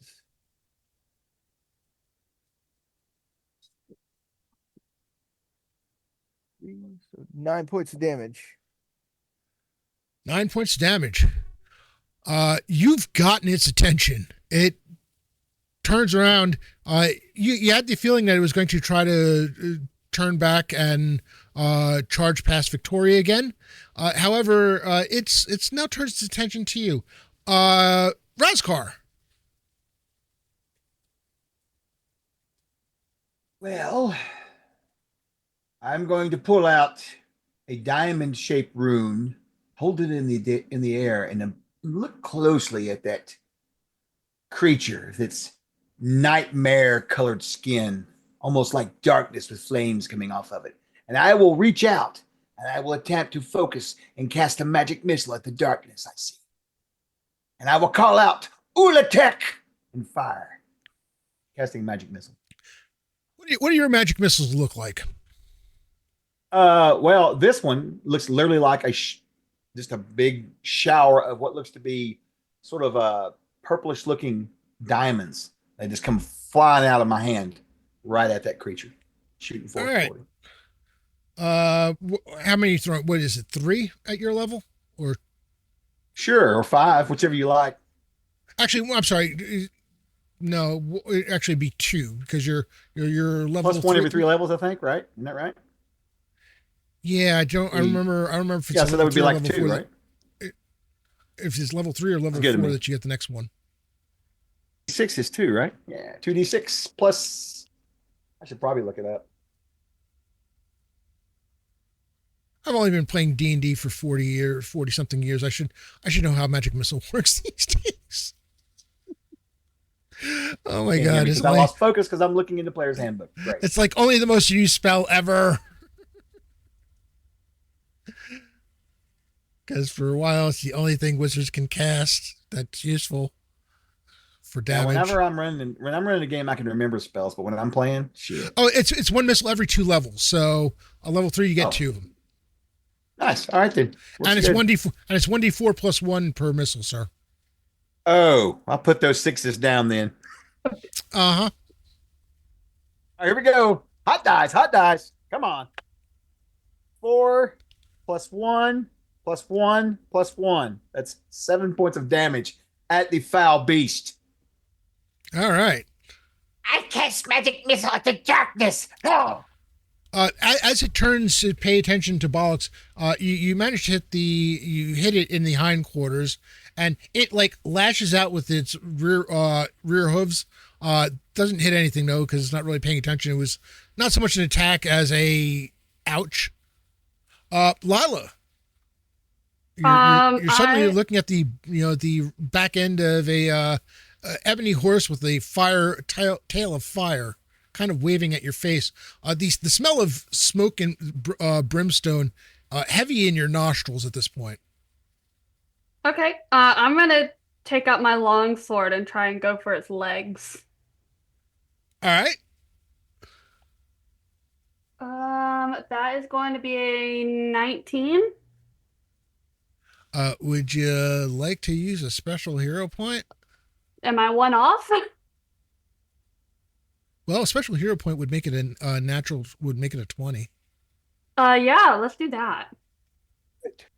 Rob, real quick, while she's in the middle of figuring her math out, hero points, they go before the roll or after for you? The special hero points go after. Well, actually, Okay, it's a 19. You're 19 total, right? A 20. Yes. A 20 will hit, but it's not a natural 20, or it wasn't a natural 19. So, but a 20 will hit. Okay, yeah. I'll use a special hero point to make a hit. All right. A D8.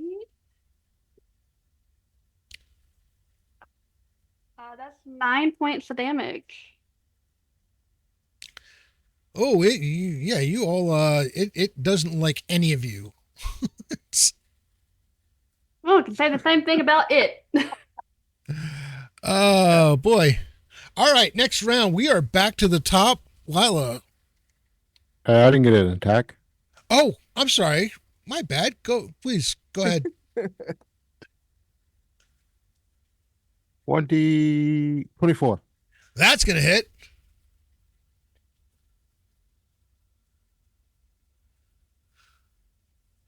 For max damage, 12 damage. Ooh. Well, Bollocks, good news. You're no longer the one it's paying attention to. As Grimwald's axe smacks right into its flank.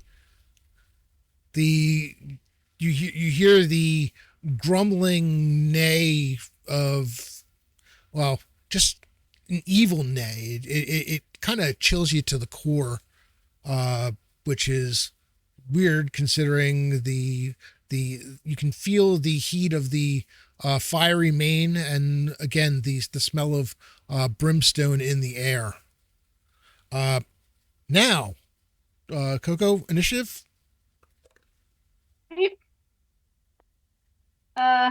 2. What'd you roll? A 2. Wow, this is new. I'm winning initiative, and I need to see for Victoria.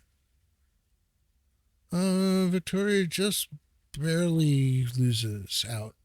All right, so it is going to bite out at Grimwald.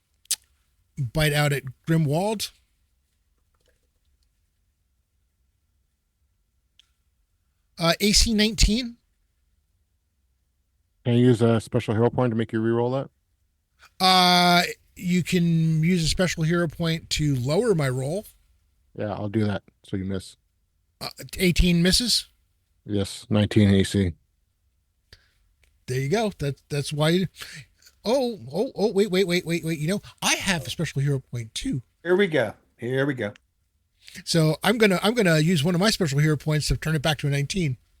And the race begins. The only reason Jay taught you this stuff, that's terrible. It's a terrible thing. It's I've never honestly. I normally don't end up getting special hero points during my streams, so I've never actually had a chance to use it. Well, I'll use up my last special hero point to bring it down by 1 again. Yeah. I've got one more, but I'm not going to use it. I'm going to hold that because I may want to. It snaps at you. You're able to just basically parry it away. Its front hooves come up and smack at Bollocks. AC 16. Miss. I'm not having a good day. And then its rear hooves come up and kick out at Lila.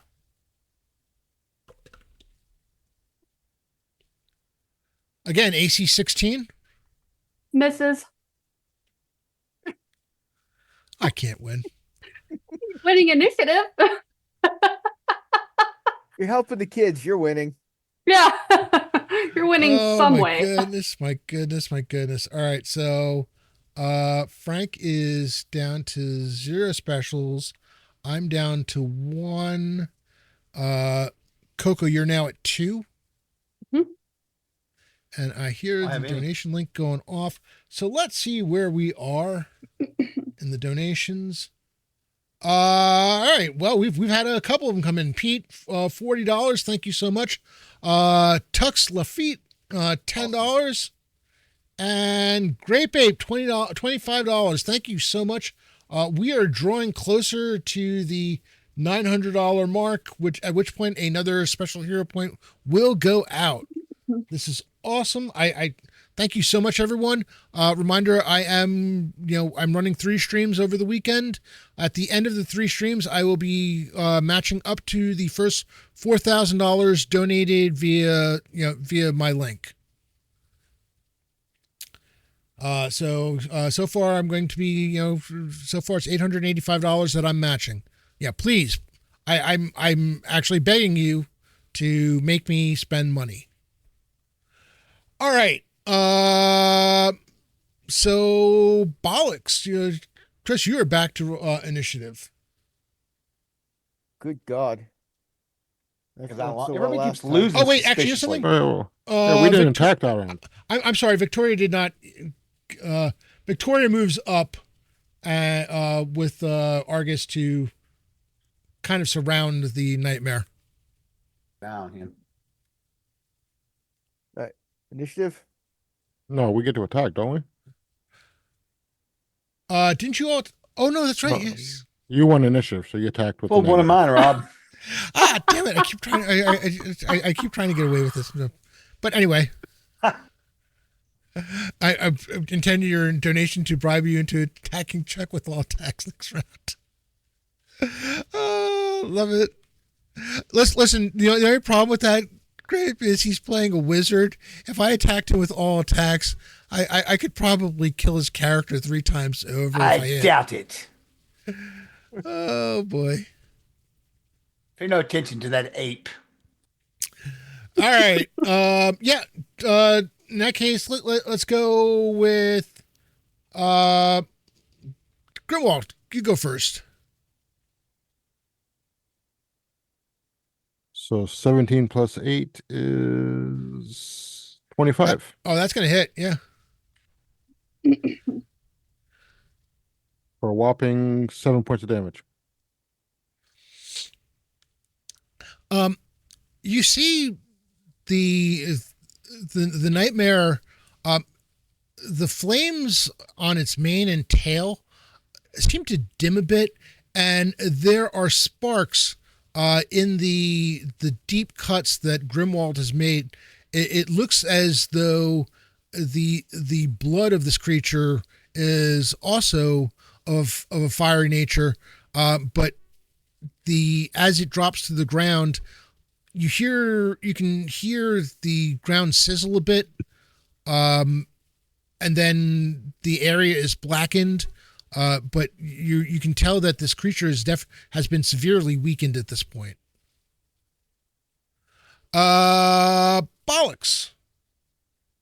I'm gonna try and see if I can't smash it right into the ground. So that is plus. So 20. 20? Yep. 20 is going to hit. Okay.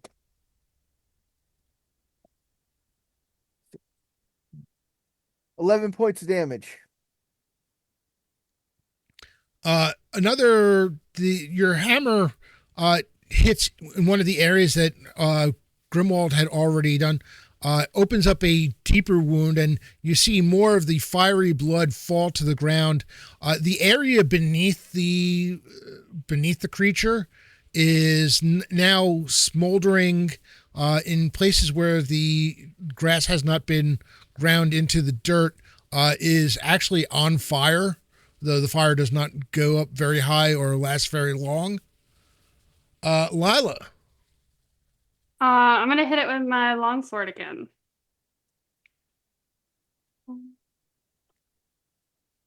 Oh, yeah, that's gonna miss. All right. Raskar.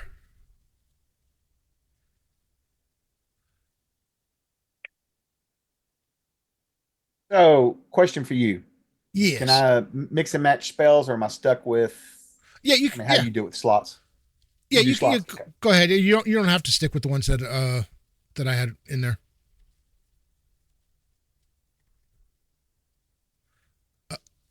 You're now no longer focused, or what? It was weird. I was clicking the shit out of that. I love this Zoom. It's wonderful. If I've got, can I do 4 magic missiles, like 4 slots like that? That's what I'm wondering about. If you do slots like that. Oh yeah, for this, I'm not. It's a streamed game. I'm not having you memorize how many or because I'd have to. We'd have to go over that like every day what you have left. So you can cast the same spell over. Cast disintegration, I guess then. Let's see. Oh, that's not disintegration. That's never mind. Let's see. I'm going to cast. I'm going to pull out another diamond rune. Actually, yeah, I'm going to pull out a long-looking. In effect, dwarves. I don't want you getting near it. It's not something for you to gnaw on. I've probably warned the party already in our travels. It looks like a long chicken foot, basically, right? And this foot is tied to what looks to be some sort of weird cord around what looks to be a long rod of ivory. And I'll extend that thing out, and I will start mumbling to myself as I hold up a rune in my other hand, calling out to Ulatek as I cast yet Another magic missile to darkness. and I'll cast a magic missile out of a wand. All right.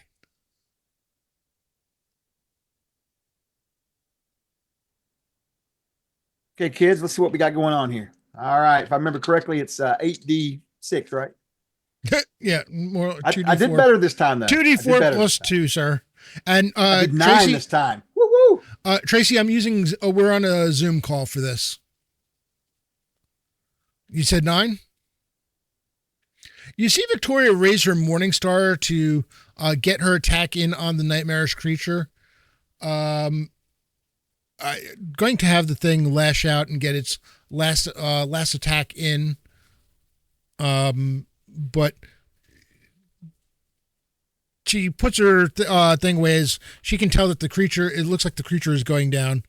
It's going to bite at.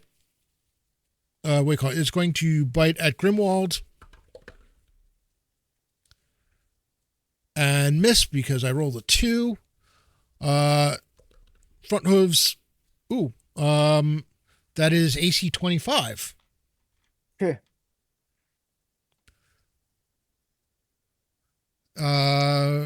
So that the front hooves are going to attack and connect with Bollocks. For 4 points of damage. And then rear hooves lash out at Lila.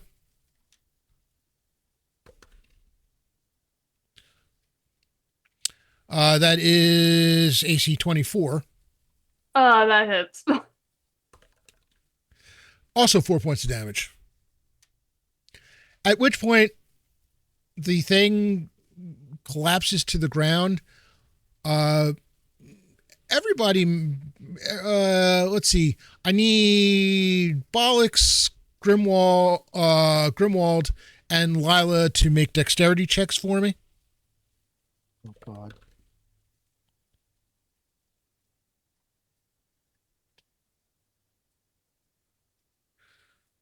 6. All right. I very graceful with a 2. 28 prime. Bet you didn't ask me to. 17 prime. I'm sorry, Bollocks. What was yours? A 2. 2. All right. Oh no. Lila, you jump backwards just in time. Victoria. Oh, I need to check the horse. Victoria, Argus, Bollocks, and Grimwald all take 5 points of damage as the corpse explodes before basically not so much explodes, but like bursts into flame, almost like a sudden bonfire, as if somebody had poured lighter fluid on the thing. Before the ground seems to swallow it whole. Wow. Goes away with a puff of smoke, huh? Goes into the ground. It definitely did not leave with a whimper. It's a Smell like tax. sulfur. It disappears. Yeah, there's still the smell of sulfur in the air, but you can tell, like, with every passing moment, it's growing lighter. You think there may just be the residue from the burnt ground where it stood. The stain of evil. Where its blood burned in. Ooh. Ugh. Victoria's like, that smarts. Fire. I'm not a fan of fire. Gets a little hot in this armor. I mean, well, who is? I must say, you are all quite accomplished in combat. I appreciate your professionalism. That could have been so much worse. Oh, did I just hit a follow? I think I just hit a. Good. A goal. Thank you for thank you for all the follows. I think I just hit my follow goal, which I believe was 308. I think it was 380 was the latest number that I had it at. So, thank you, whoever the latest follow was that got me to that mark. She looks around. Are you all okay? Is anyone wounded? Do we need to take a moment? I'm good enough to go on, but I've got some healing spells if people need. Suppose I'll make it. I've taken a little bit of damage, but I should be good. Yeah, I think we can press on for now.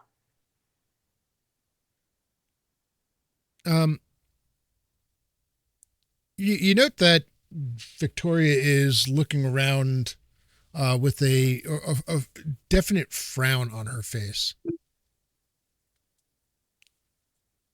Obviously concerned about something.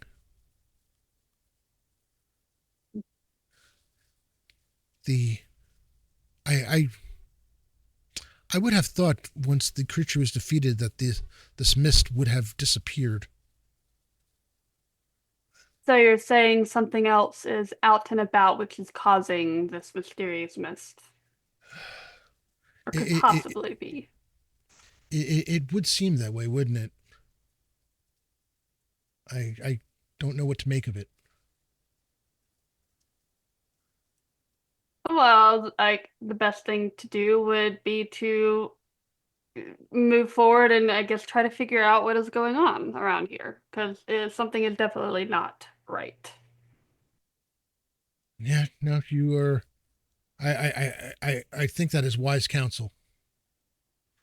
Do any of you need to rest, or are you all okay to continue moving on?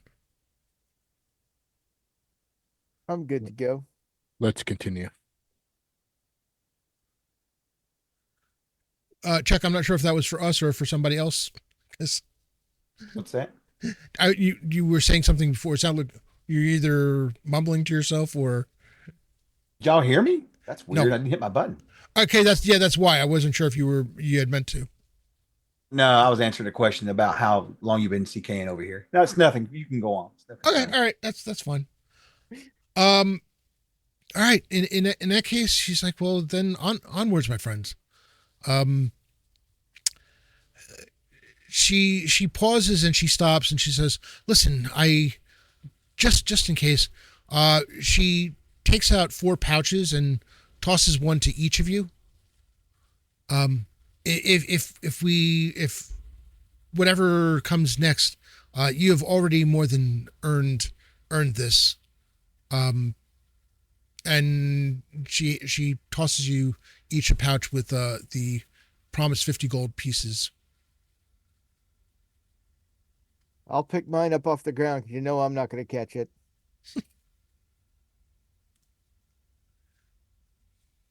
We thank you for your keeping your word about payment. So what is next in line for you to do? Next in line for me to do? Oof. Yes, Well, will you go and find your page boy, or there, with this mist about still not having gone, I fear that we are not yet through with whatever is causing this. I have a mind to keep going and seeing if I can figure out what is causing all of this. so you will still be continuing to join us. That's wonderful. Oh yes, absolutely, absolutely. Shall we press on? Hold on a second.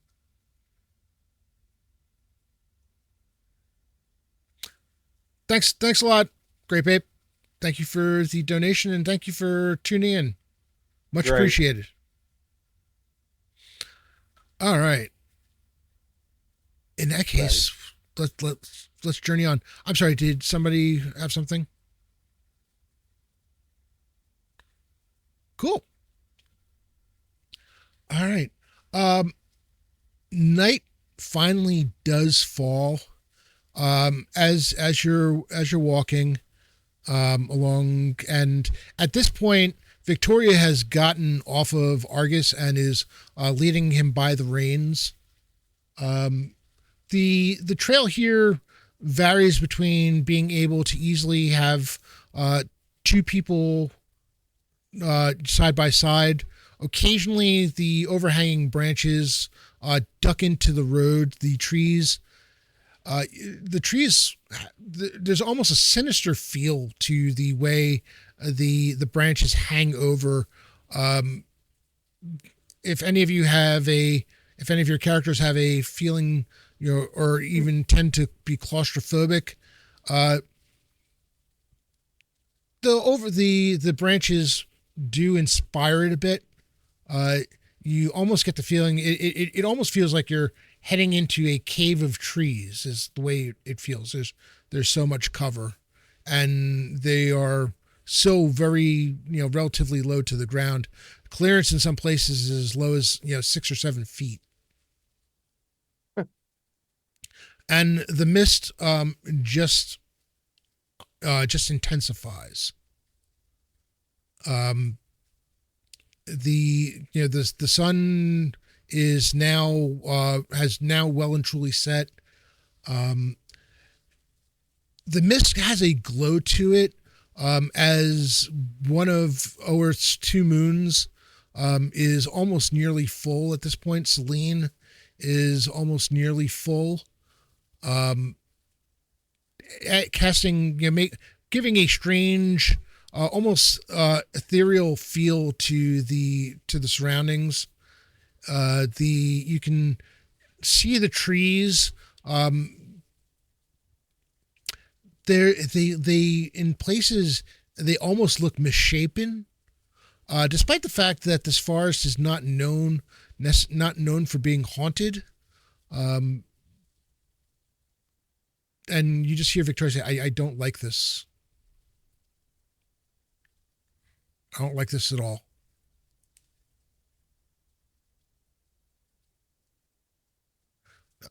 Well, And she turns to Lila, she turns to you and she says, you are a ranger, are you not? I am. What do you make of this? Well, And by the way, I'm going to allow you to, you can, however you want to feel about this, go right ahead. Even if, whatever you're going with, that's what we're running with. it doesn't feel like it's natural. That's the feeling I get from it. I feel like anything could come at us in a flash. I don't like this as well. I think we need to get through this mist as quickly as possible. Mm. I think we should. I don't know. I'm torn between wanting to press on and wondering if we should find a place to camp. I welcome this fear that everybody feels at the moment. I think it's time for us to press on and deal with this once and for all. Yeah, let's finish this. And she turns to, hearing Balak's agreement, she turns to Razkar to see, and your thoughts?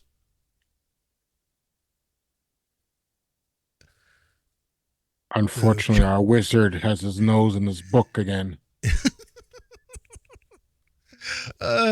She chuckles at that and says, "Well, I guess that is one way to ignore the evil intent of this area."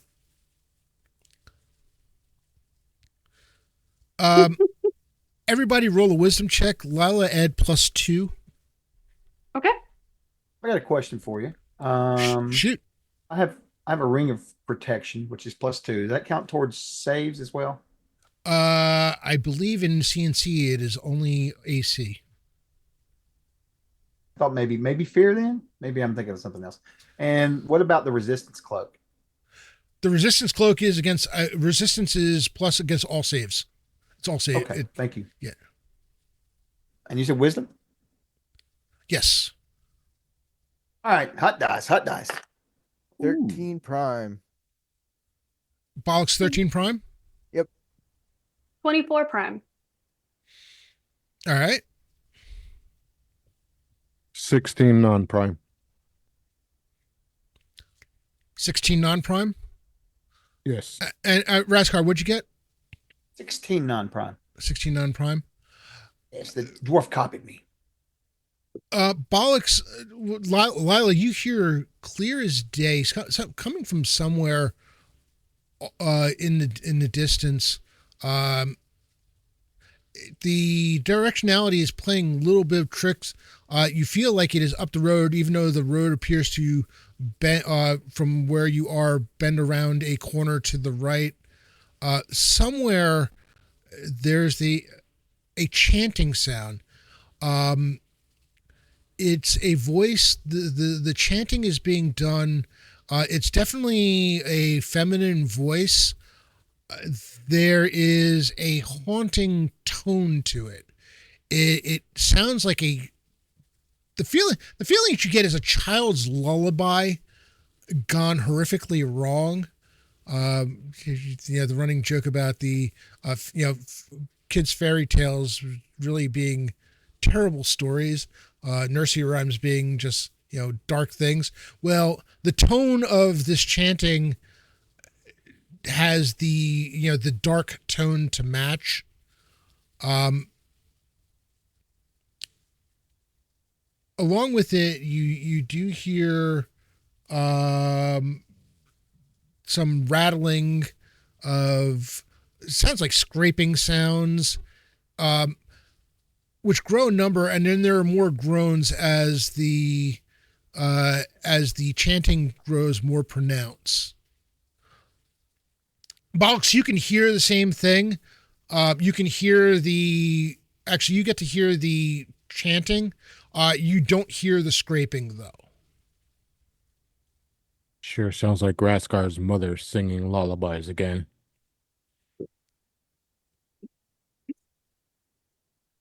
Why am I getting a Hocus Pocus vibe from this? Let's go and get it done. Yes, we must. I sadly say. You are pretty sadly. We have to do what we can to get back so we can have some bathes giving out to some of you. Can't stand this travel. Now, wizard, your time will come. And I bathed last week. I Let's didn't get even it smell on the this. zombies over you two. Told you for weeks now. Just get in the damn river. Maybe you should take your nose out of your book. Ugh.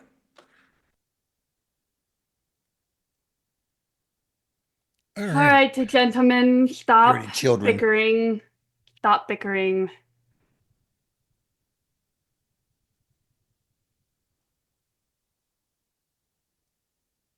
Well, I guess it's time to march forward, I guess. Wizard, are you coming?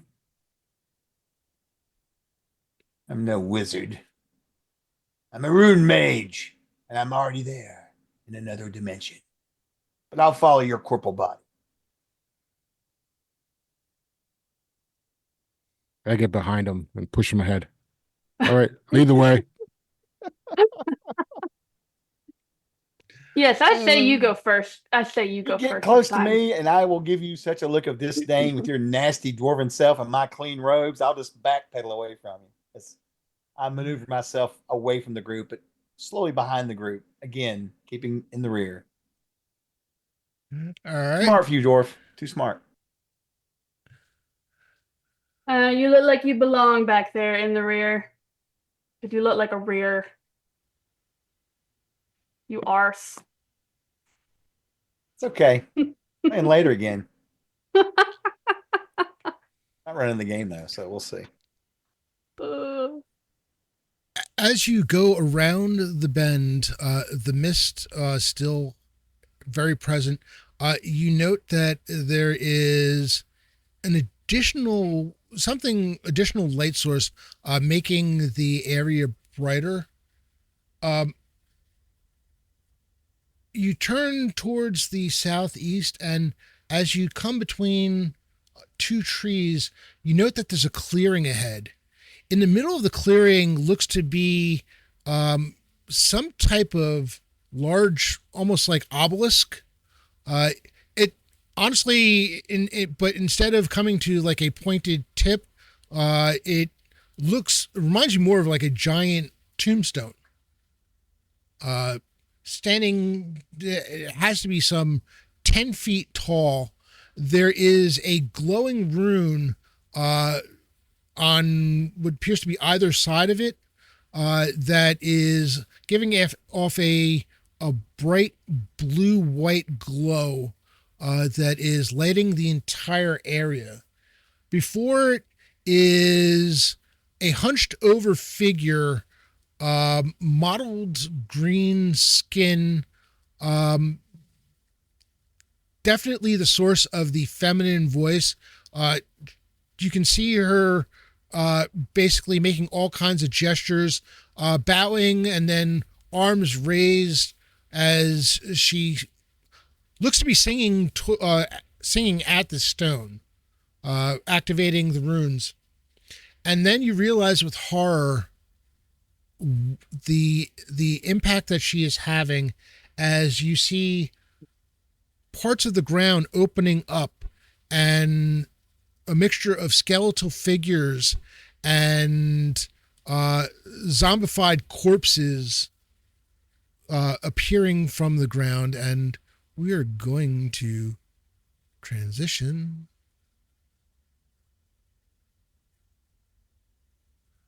So those Like of an you who undead are looking tumult. at the stream, you can see the map. Attacking. Even more concerning is that you see some shadows flitting off. That you see three shadows flitting and flying around in a circle by the headstone or by the the tombstone obelisk type structure. Color is it? The stone. Hmm? Did you mention what color the stone was? It's gray, a dark gray. It look, I mean, it really, honestly, it looks like that something, it almost looks like it had been buried. Instead of like the lighter gray or even marble color, this one Right. looks to be stone, and it looks like it was pulled from the dirt, possibly from the dirt Oh. beneath where it stands. Where You note we're that at. you note that the ground around it is unsettled. What about, is there any strange engravings on it or markings, anything that would stand out? Just the glowing rune on either side. Hmm. Okay. Actually, Kinda I'm look at the gonna, group. something, because of the fact that you decided that you wanted to be a rune mage. Give me an intelligence check. It's gonna be a reasonably high DC, but Loose term. What do you want from me again? intelligence check. Come on, mage. Yeah, let's go, wizard. And check, make sure he didn't give me like a 10 intelligence. I wasn't sure. You never know. Might rig me up here. All right, let's see what we can do. Oh no. I'll drop that 20. I'll get another 20. Oh, well, this one took care of me. Let's see. 18, 19, 20, 21, 24. All right. Yeah.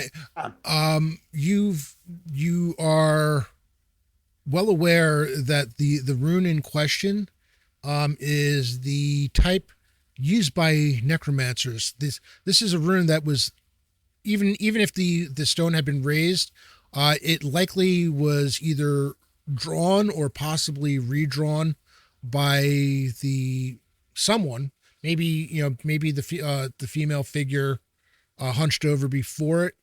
And it has the power to pull the dead from their graves. question.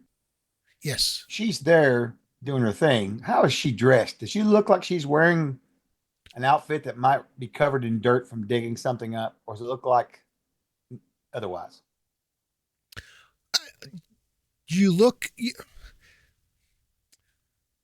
Her clothes are a mix of basically rags. She might be wearing some type of robe. But as you look, you can see from here, when her hands go up, her hands, at least at parts of them, look almost completely black from this distance, possibly covered in dirt. I will immediately down, down.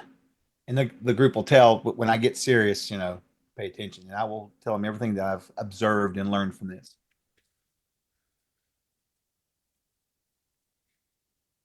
Cultists, I believe. Perhaps dealing in necromancy. What makes you say that? I can tell. I've seen work like that before in my research, and I'm no stranger to working with undead. Not necessarily bringing them back into this world, but perhaps finalizing their travel to the other world, if you know what I'm saying. Don't mind undead. I'm just here to put them to rest. So, are you saying she's the one who's summoning all of these? I'm not 100% sure, but she is definitely a minion, if not the one. And where there's one, there's others. I would be very, very wary. Perhaps we could get you to maybe perhaps sneak forward and scout a little bit and see what we're up against. Fear. I can definitely try that.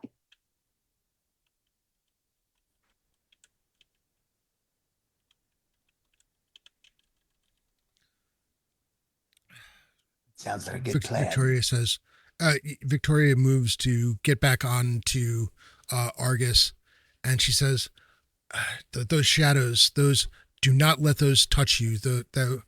Those will cause you." And I can't tell if Chuck is talking to us or not. Probably not. Let me ask real quick, Rob. How long? What time are you raiding out? Someone's asking. In a little less than an hour. Okay, so all right, so we're gonna raid out roughly around 1 p.m. Eastern. Yeah. Okay, there you go. Thank you guys, and then we'll start on our trail. Okay, sure. Those shadows, I told you before with those that will drain energy from you, drain your life force from you. Those are the type. Try to avoid letting them touch you. All right. Well, I'm gonna try and sneak forward to see if I can get like a better, or sneak around to where I can get a better view of what's going on. All right, give me a move silently touch roll. All right.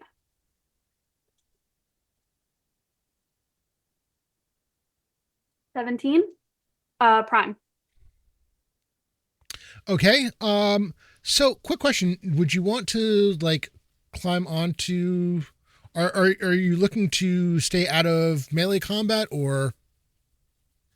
Is that like a tree above us? Yeah, these are branches of a tree. Oh, okay. I would actually like to climb that silently. So, how about like to here? Yeah, like out on the branch where I could overlook, get a better bird's eye view of everything. All right. Yep, you are able to do it. None of them seem to notice. They're for the moment their attention appears to be focused. One first on getting out of their graves.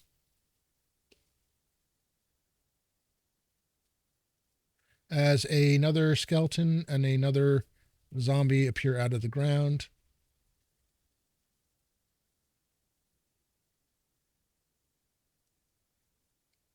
Can we hear if she's chanting, still chanting? She is still chanting, yes. Okay. So I kind of like whisper yell down and say, we have to stop her. She's chanting. That's what's summoning these things.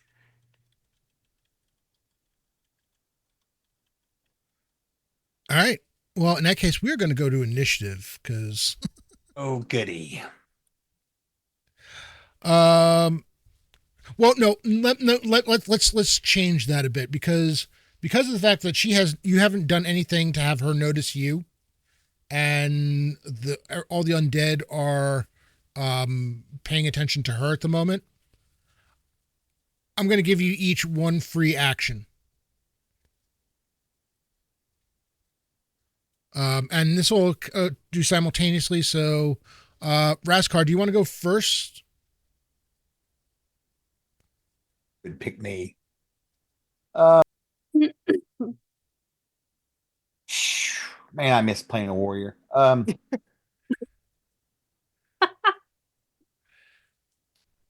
I'm going to take this free action to cast a spell called Shield. All right. A Chuck, you are muted again. I literally clicked on the window. I swear to God, I did. Man, Zoom, get your shit right. Anyway, sorry.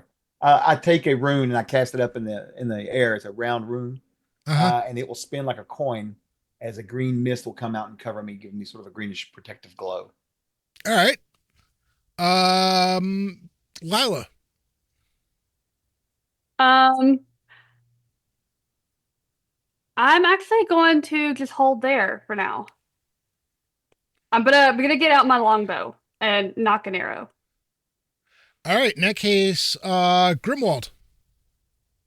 I'm going to use my free action to drink a potion of frost giant strength. Nice. And Bollocks. I'm gonna cast Consecrate on as much of the area as I can. It's 50 feet by 50 feet of positive energy, trying to cover as many of the undead as I can. Ooh. Hold on a second. I need to look that up because I want to figure out how I want to rule on the effect that this has. Consecrate. Makes location holy, turning and harming undead. Oh, nice. Of course, now I need to get to spell so I can.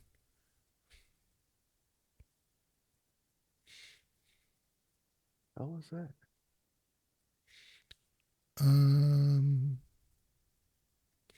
So that is range of 50 feet.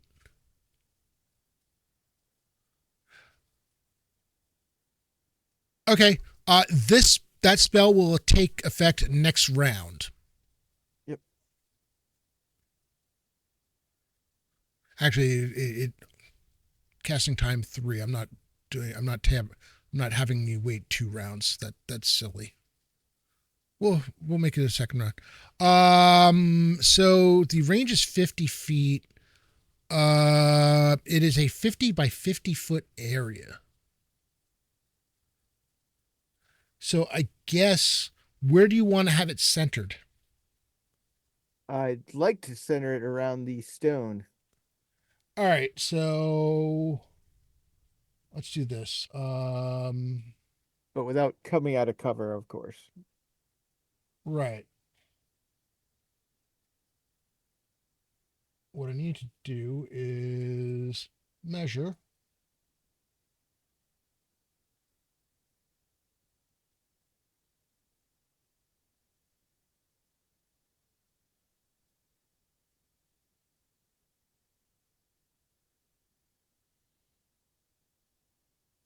All right.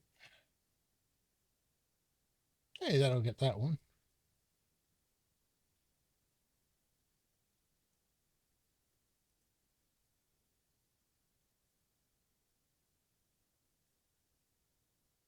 Wanted to catch all the shadows, and it looks like it'll work.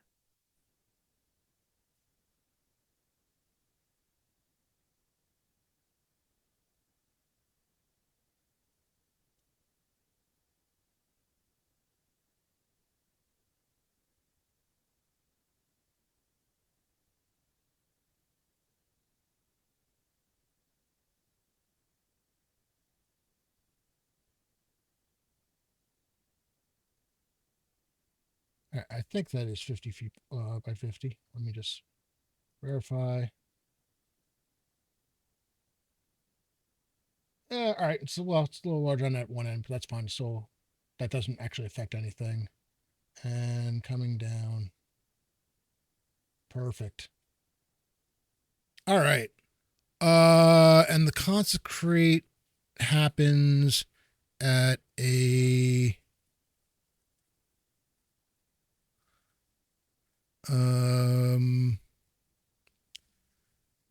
all attempts to turn undead within the area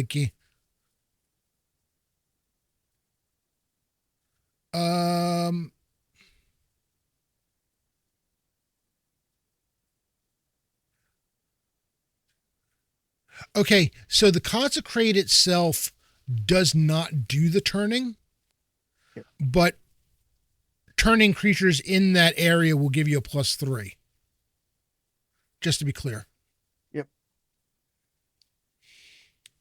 All right.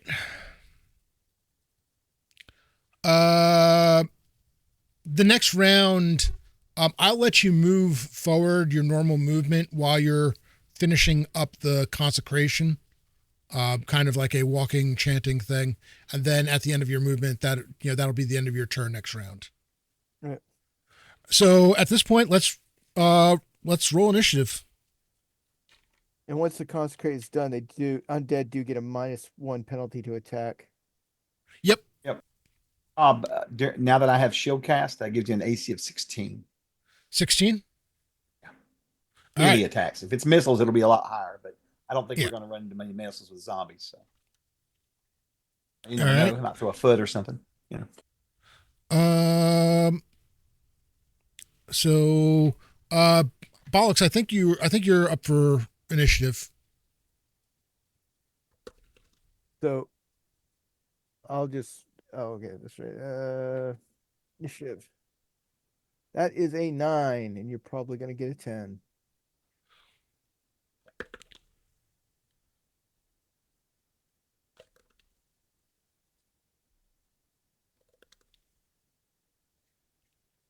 Okay. You're going to end up going at the same time as the skeletons. All right. So, the skeletons start to notice. We call it start to notice a lot of you. And let me make sure which is which. That's zombies. And they start meandering towards you.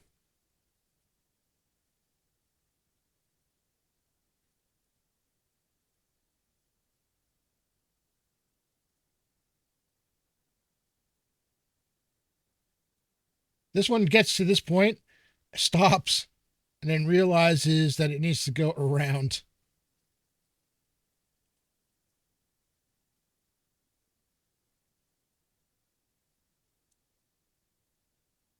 One exits the area. All right. On 9. Let's see. Razkar.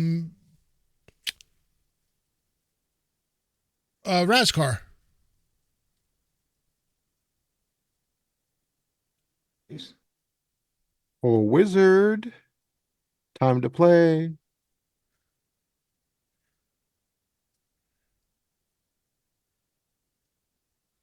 Unfortunately, technology has the best of them today. No, Zoom does. I'm telling you, this is why I don't use Zoom.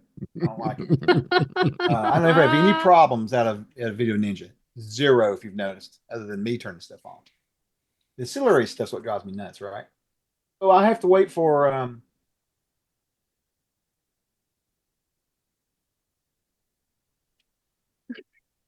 Can you describe the situation, Rob? I'm having an ad. I can't see what's going on here. So Okay. my sub dropped. I don't know. Yeah. So the skeletons have started making their way towards you all. Right. I see that on the little mini screen. Well, how long is it going to take them to get to us, you think, melee wise? A couple of them will get there next round. Yeah, I'm casting magic missile from my wand then again. We'll pull out that chicken wand. Use it. Who are you firing at? Well, I can only pick one of them. I'm going to go for no, I'm not actually. Actually, I forgot.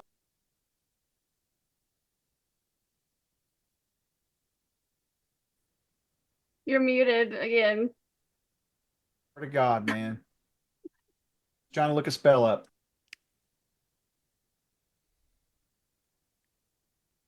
All right. So there's just her and then the minions, right? There's not another what do you want to call it, master or whatever. The most dangerous thing that you're aware of here is the 3 shadows plus her. All right. How far away is she from me? How far is she? Let's see. 85 feet. Okay. So I pull out a rune that looks like it's been cut out of jade, and as I start to hold it up and start doing my ritual, the rune will glow and form what appears to be a large globe of greenish fluid above my head, which will break into small drops and fly towards her as I cast acidic bolt at her. All right. I believe acidic bolt is a roll to hit. It is, and that is the only thing that gives me a little cause. But the good news is it uses Dex, so we've got that for us, right? Here we go. Let's see how we do here. Use the hero points after, correct? Yes. All right, here we go. 17. So that would be 20 without any kind of a modification. That's going to hit. Yes. All right. It does 2d4 points of damage, and this will do for 2 rounds. Okay. Okay. And it looks like it's a total of 7 points of damage for her this round. the bolt hits, and you hear a screech, a ungodly screech that doesn't sound like something any human voice should be able to make. The pulsing blue-white light of the rune flashes and turns to red. What you do notice is that there were several skeletons and zombies that seem to be pulling themselves out of the ground. Those stop for the moment. The ones that are already up are still moving about, but the rest of them have stopped for the moment as her chant stops. Okay, Do that's we all exactly what the see deal is. that? Yeah, well, I'm going to shout it out when I notice it. Okay. Yeah, because I can also see that, so I was gonna yell that down as well. All right. Lila. I am going to shoot my longbow at her after witnessing her being hit and her concentration being broken a little bit. Okay. Okay. A 19. 19 is going to hit. All right. Awesome. What is? And I can tell she's of humanoid type. Humanish. Okay. Okay. Vaguely human. The green splotchy skin is a little weird, but Okay, I just didn't know because if she is like human, I have like an extra damage, so that's why I was asking. The combat more ardor +3 damage versus to humanoids and humanoids? giants. Yeah. Yeah, no. Oh, yeah, no. She's not that. Okay. All right. That is 2 points of damage. 2 points of damage. All right. All right. Grimwald. Yeah, I'm gonna move to the closest skeleton and attack. All right. Yeah, this one is on its way. Was on its way to meet you, so we'll have that. Allow that for combat this round. Go ahead and make your attack.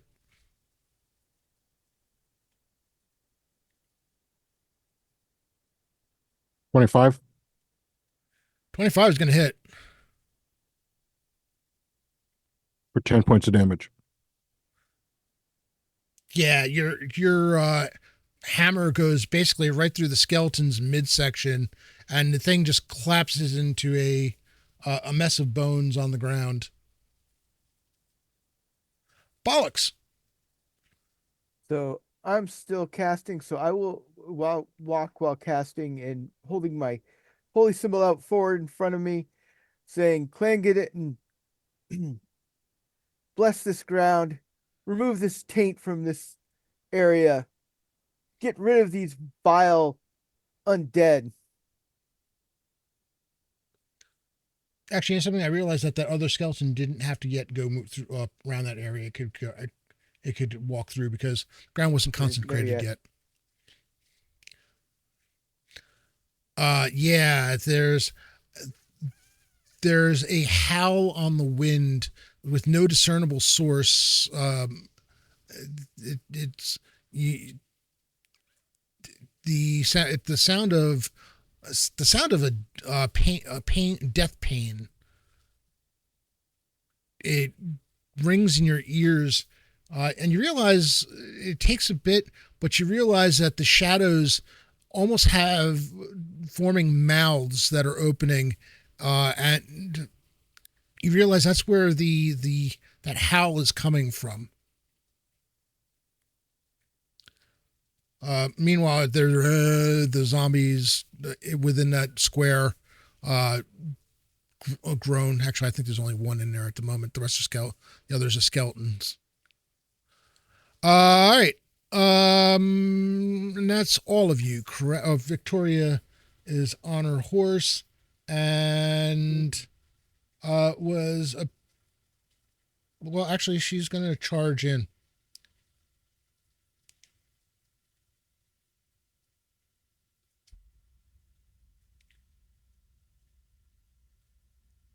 and charge in towards the shadows. The zombies make their way forward.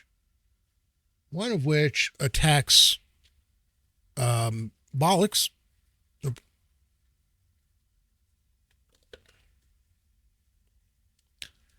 However, AC 15 is not going to hit.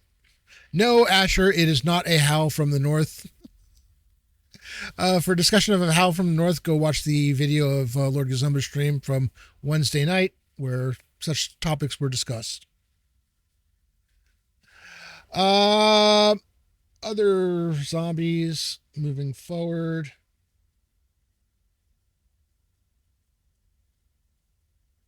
This one lumbers out and will be close next round. This one gets to here and then realizes it needs to go around. All right.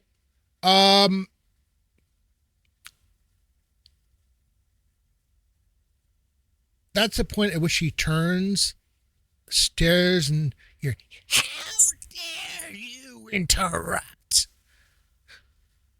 You will pay. You will pay.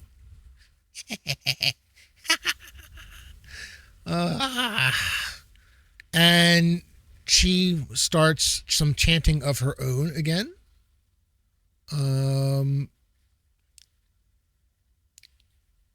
At which point,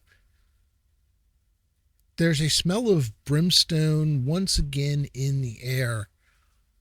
This time, it's pretty obvious where it's coming from as a ball of fire flies towards the party, landing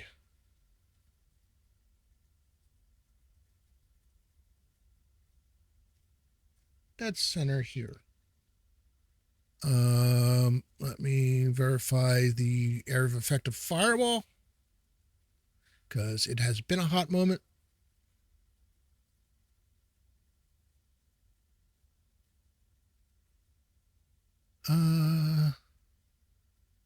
40-foot sphere in diameter. So, ooh.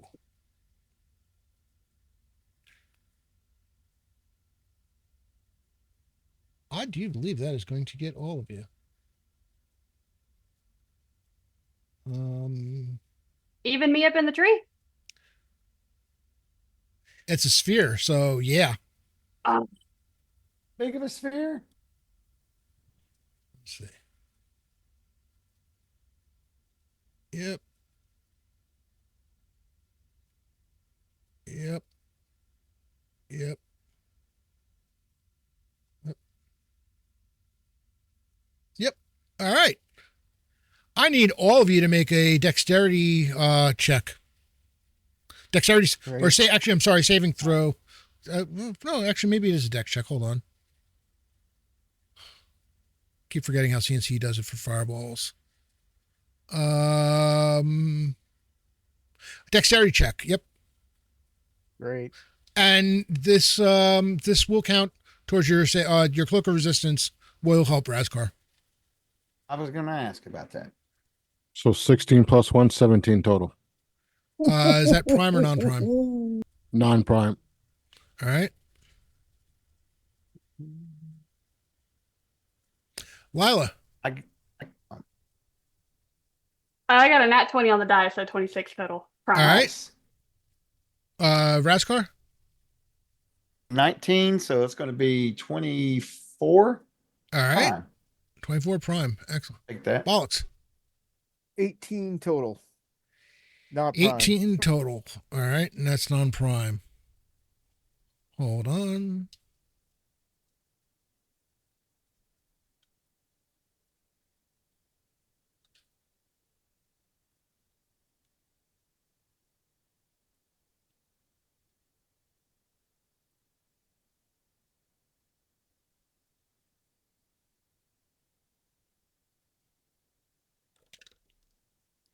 Right. So. Ooh.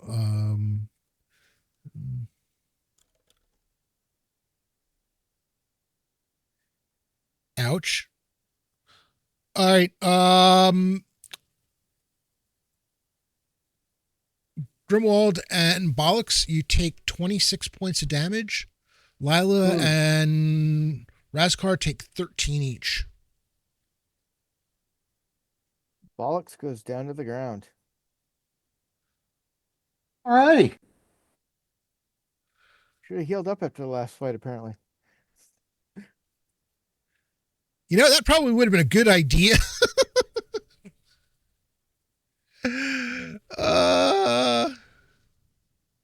Hold on a second. Let me I'm going to make a Use a hero wisdom point to check add on 20 hit Victoria's points to me. behalf to see whether or not she hears your I know, right? cry of pain and figures out that you've dropped.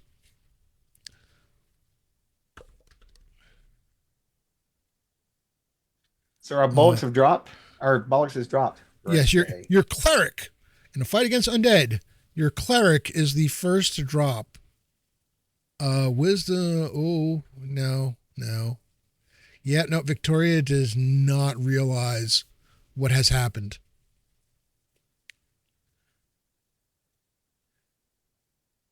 And the shadows start to make their way. Forward towards you. Actually, one of them goes right to Victoria. Two of them actually go right to Victoria. And one of them starts making its way. 40 feet of flying movement is really nice. The two that attack Victoria.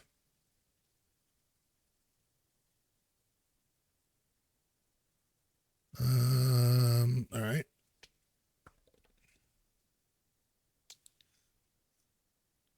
The first one she manages to evade.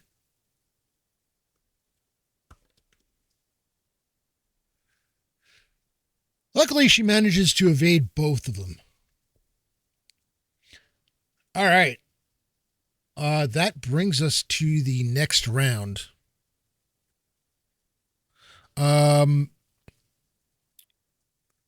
The last one was a tie at the top, so whoever was rolling gets to roll again. I think it was Grimwald. Was that you? No, Bollock. I rolled.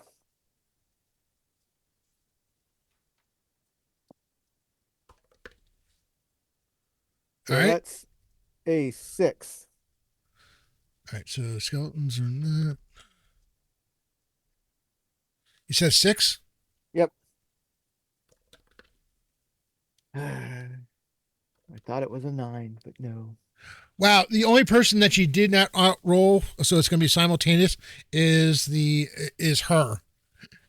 Everybody else rolled below. I rolled below 6 for all the other mob types. All right, so this is going to be No complaints. This will be simultaneous. So let's start with Razkar.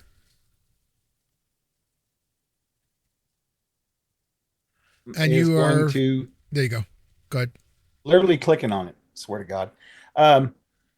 Razkar is going to first off. Do I need to give my damage for her now or no for this round? Yes, go ahead. First right off the bat, she's going to take 6 points. There's no saving throw for that, right? Sir, Okay. that's a AOE kind of thing, or It's damage over time, just however many rounds. DOT. That's right. Dot. Yeah. Okay. Now I'm going to cast another one on her. Double the fun. Double the fun. Go for it. And I'll focus another room, and I will fire away these drops of acid at her. Come on, let's do it. 18. Ho ho ho! Look, Rob. Look, That's an 18. 18 on the die. Excited, yeah. So that's different. I don't know if it's hit or not. That would be plus 21. What it would be? Okay. How many hero point specials do you have? 3 still. I've only got one, so if you want to use two, if you want to use 2 and knock that up to a crit, go right ahead. I only have one, so I can't stop you if you want to. You can't pull a J. Scott. I got you. All right. Oh, we're gonna definitely knock that up. Then we'll knock that up to a. What do I need to knock it to? Oh, you should make that a natural if you 20. rolled an 18, you need to knock it up to a 20. I'm on it. Let's do it. All right, so that's going to be max damage and then die roll, or whatever the die rolls for it. Yeah. So any die that you would roll for it, you get max damage to start with, and then any dice that you would roll for damage, you roll on top of that max damage. Ooh, okay. All right, so it's going to be max of 8, right? Okay. Plus 2, which is 10, and another 4, which is 14. So she takes 14 points this round and 14 next round. Ooh, so that's you see her stagger as the bolts hit her. You'll hear me shout out, "Down, summoner of the undead! They belong at rest, and you will rest with them." Let's see. Lila. How far am I up in the tree? About 15 feet off the ground. So I can 10 to 15 I can easily feet. like jump down. I can easily jump down. Yeah. Okay, I'm going to jump down and run over to Bollocks to hopefully next round put down a potion in his throat. Do me a favor. Give me a dexterity check. Of course. Well, no, it's for a reason. It's not a matter of you getting a tree. I want to see 12 prime. 12. That's just. Did you roll your level? At your level? Mm-hmm. Yeah, something. What the hell? It's 12 prime. It's easy check. I want to know what it looks like as you basically do a running jump off the branch to land at Bollock's side. Well, I mean, of course, I brace myself to put all the power in my legs, jump off this tree branch that I was perched on. Of course, I got to make it look dramatic. Do a somersault and land right next to him with my potion out, so I can put down his throat and get him back up. And because you made the check, you're able to put the potion down his throat right at all right, this round. A potion of cure light wounds. I give him. All right. Bollocks, how far down were you, I should say? -4. All right. Well, you need 4 to get him back to 0 because he is below he's below the mark. So you can't bring him completely conscious. Consciousness will happen next round. Okay. So am I rolling to get his points back? Yes. You have to What am I you need rolling? at least 4. You need at least 4. What am I rolling? It's a cure light wounds. Yes, a potion of D8. a D8. Okay. We got this. There goes that D8. No, I rolled a 2. So he's still -2. If 3 people give me a special hero point, I will let you get to the 4. I'll give my 2. I'll give my. Bollocks, did you have a special hero point left? I got 2. You can take them. All right, so take 2 from Bollocks, 1 from Lila. Okay. Alexis, that stop. works. Actually, Lila, if you want to give Add him on the the other thing, one, but- I'll let you wake him up this round. Where you at Sorry? on the Hmm? where you at on the total for the donations? I've donated $20. We just got to 910. I did not yet see who I pushed came us in on over. mine. It's on my side. that's I'm trying to get mine Lando. to work. Lando, who would you like the special hero point? Thank you so much for the donation. Who would you like the special hero point to go out to? I didn't see him in chat. I hope he doesn't mind me calling him out, but What did he say that I could do earlier to get him up? if you give me the your other one. Yeah, you can have both of them. All right, so that's 4 special hero points. So Bollocks and Lila are at 0. But Bollock, you are up this round. You suddenly the potion goes down, and weirdly enough, where normally it takes a while for it to work its effect, you suddenly find yourself he's suddenly sitting up, staring straight ahead, as if the potion was supercharged or something. It was the call to destroy the undead. All right. Which undead you have 3 different types of undead. So you can which ones do you want to focus on? Let's go for the shadows. All right.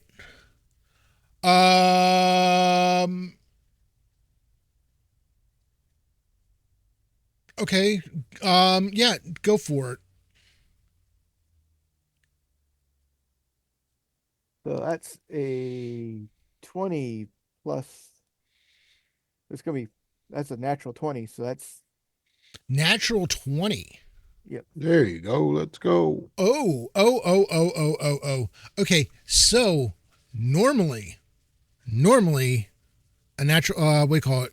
You being only 1 level high, you're level 4, right? yep. Yeah. You only being 1 level higher than the, shadows, they would just like be trying to avoid the hell out of you. Langdon Battlehammer decides that he really likes your moxie and the fact that you went from nothing to back into the fight with the wherewithal to try to turn these abominations away. The shadows shriek once again. Everybody take a point of damage just because the sound in your ears. Lila, you take 2. Collapse on the ground.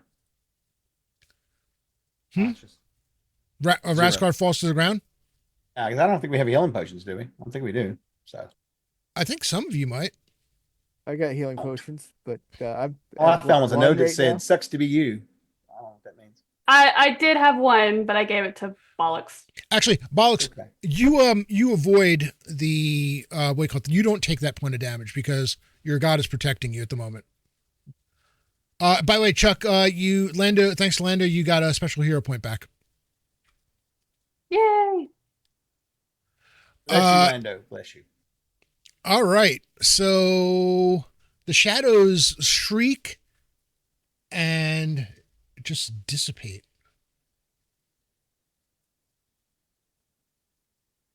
Where are we?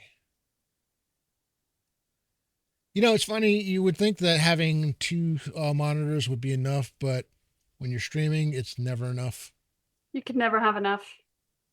I said, and it's funny because I'm like looking, it's like, well, a 3rd monitor would be great. And it's like, I could really do with a 4th monitor too. And, Yeah. and like 3 other, what I need to do is like make more use of stuff like having a tablet nearby for some of these things that I can offload to it. So the shadows probably, other than the mottled woman, probably the most dangerous things on the board dissipate. All right.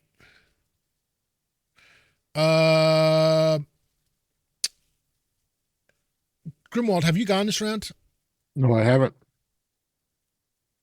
All right. Yeah, you have basically, if you want, you can make your way over to the zombie that is closing on Bollocks. So before I move, I want to take my potion of cure serious wounds. Okay. 3d8. 7, 6. That's 13 plus another 6. So 19 points. All right, you got 19 points back, and next round you'll be able to strike at that particular zombie.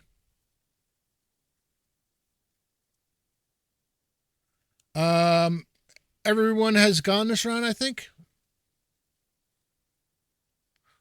Because Lila, yeah, Bollocks. All right, cool. So Raskar, you're down. Unconscious. I was at 1 hit point. Lila, just as Bollocks gets up, you hear the shriek, and then right after that, you hear thump as Raskar collapses to the ground. Eat the dirt. Breakfast. He's the least of my worries. At least we got the cleric back up. Wow. Just wow. Right? Oh, that's right. Oh. Victoria hasn't gone this round. Victoria, seeing the shadows disappear, makes her way down, looks at the zombie to her left, and makes her way down. Because Raskar, to his credit, has done a hell of a lot of damage to this thing. She's going to swing. And she is going to connect. That is...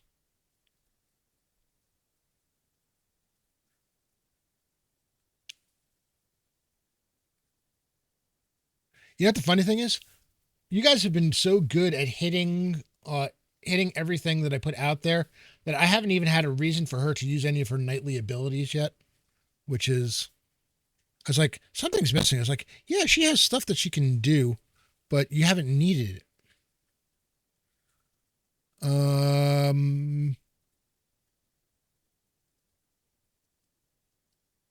right, that's the morning star. Oh, it's 2d4. That's right.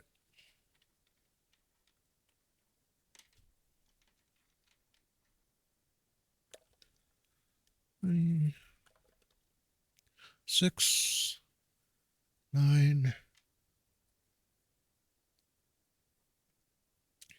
Oh, with her morning star, she swings and slams the female creature, humanoid type thing into the tombstone, where it basically stays, seemingly not moving. And with that, we've actually, hold on a second. I think there's everything else needs to move. The one zombie is going to try to attack Bollocks. Great. Roll low. Can I step in the way of that zombie? That's a No, natural because one that face. your move to get to it. Okay. So I don't. Ah, yes, that was the next. Wait, oh, that was a 20. Why are you showing that die? It's not fair. You know, Horrible. been a while since So mean. I've killed. I want to make absolutely sure that I have the right damage for this, because it's going to be max damage Jesus. plus some. So I don't want to just guess.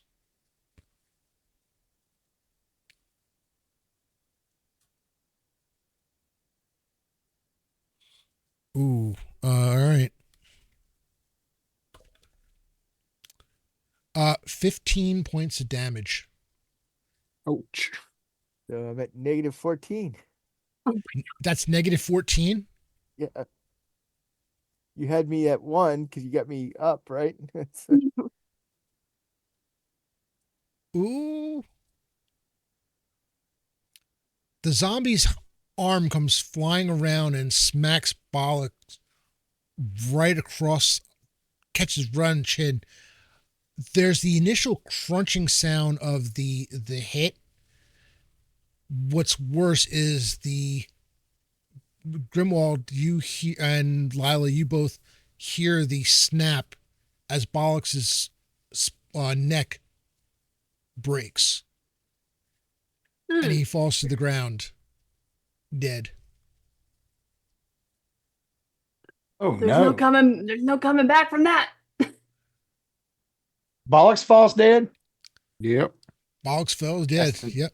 You're casting the spell here shortly. All right. Dan. Let's see. What else do we have here? Too many screens. The other zombie moves into place because you had moved that, so it does not get to attack you this round, Grimwald.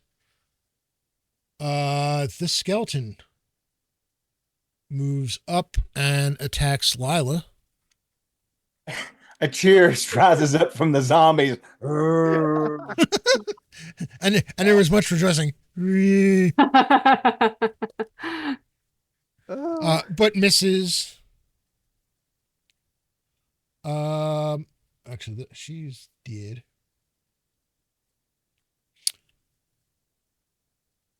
With that, the energy field, the consecration falls apart.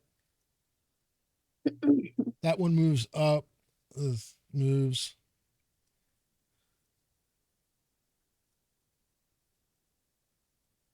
And you see Victoria quickly becoming surrounded as the rest of them close in. Initiative. Who's actually Grimwald? I think we tied again for the top one. So I think you're rolling again. It was Bollock, but he's. Oh, that's dead now, Bollocks. so- Yeah. Bollocks. Well, you get to hang around and roll initiative. Okay, let's try it. A 9. There we go. Let's go. All right. So that's the skeletons, zombies. All right. And let me check Victoria. All right. Raskar. Okay, so can I confirm a couple things with you? Sure. You're muted. What is directly behind me?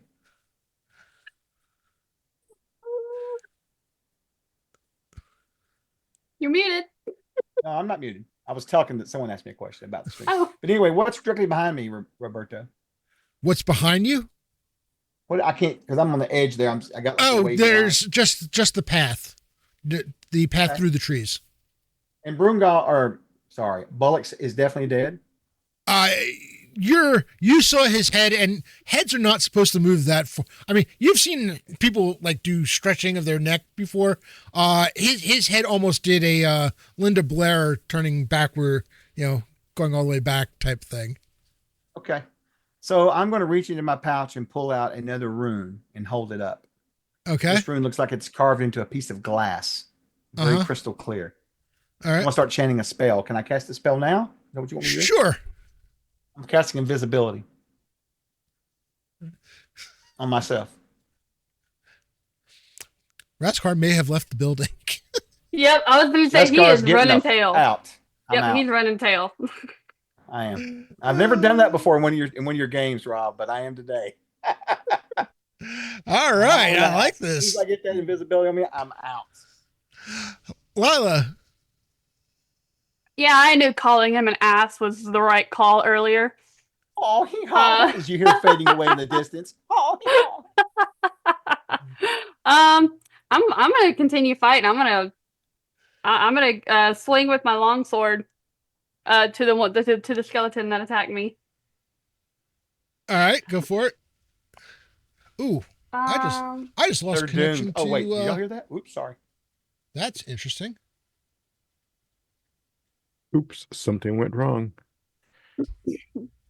Fools are gonna Oh,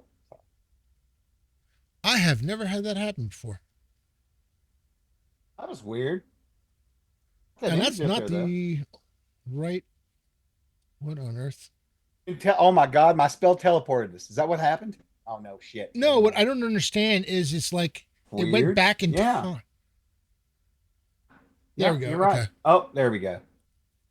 well, you know what, Chuck? That's what you get. You left and it broke. It's your fault. What? Coward. I'll think about you tonight in the tavern when I'm having a nice meal in the smoke.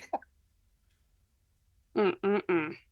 Why are they? Oh, probably because I accidentally moved them. This coward.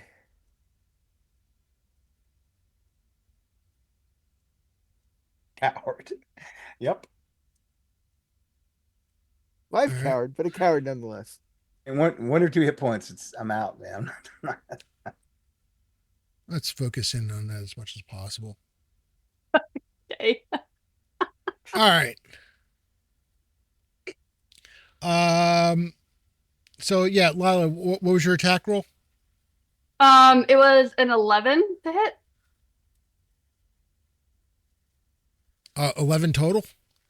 Yeah. That is actually going to miss. Ah, damn. Grimwald. Alrighty, saying that the wizard decided to run. 17 plus 8 on that skeleton. That hits.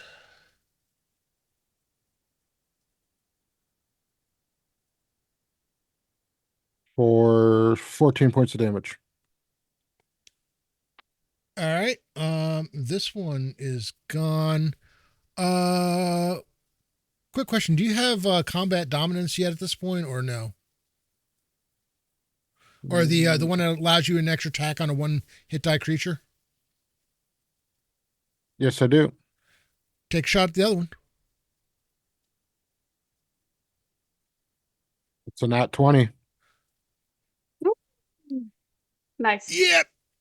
That's that zombie's head body goes one way, the head goes the other way, as Grimwald goes wild. Hit him, Grimwald. And they're going to move forward to engage the ones coming up. All right. Victoria takes a swing at one. That's going to hit.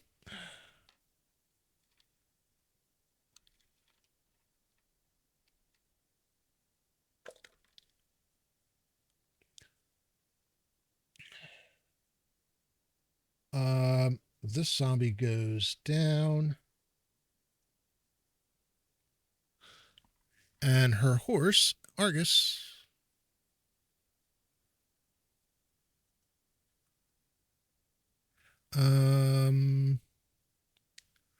ooh, okay. Front hooves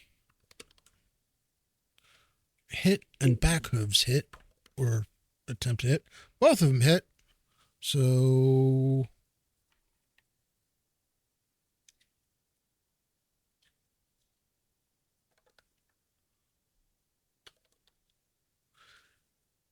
all right, a last shot, and you see both the skeletons on either side. You hear bones breaking. I mean, it's a skeleton, but definitely hit solidly hit on both of them. All right. In that case,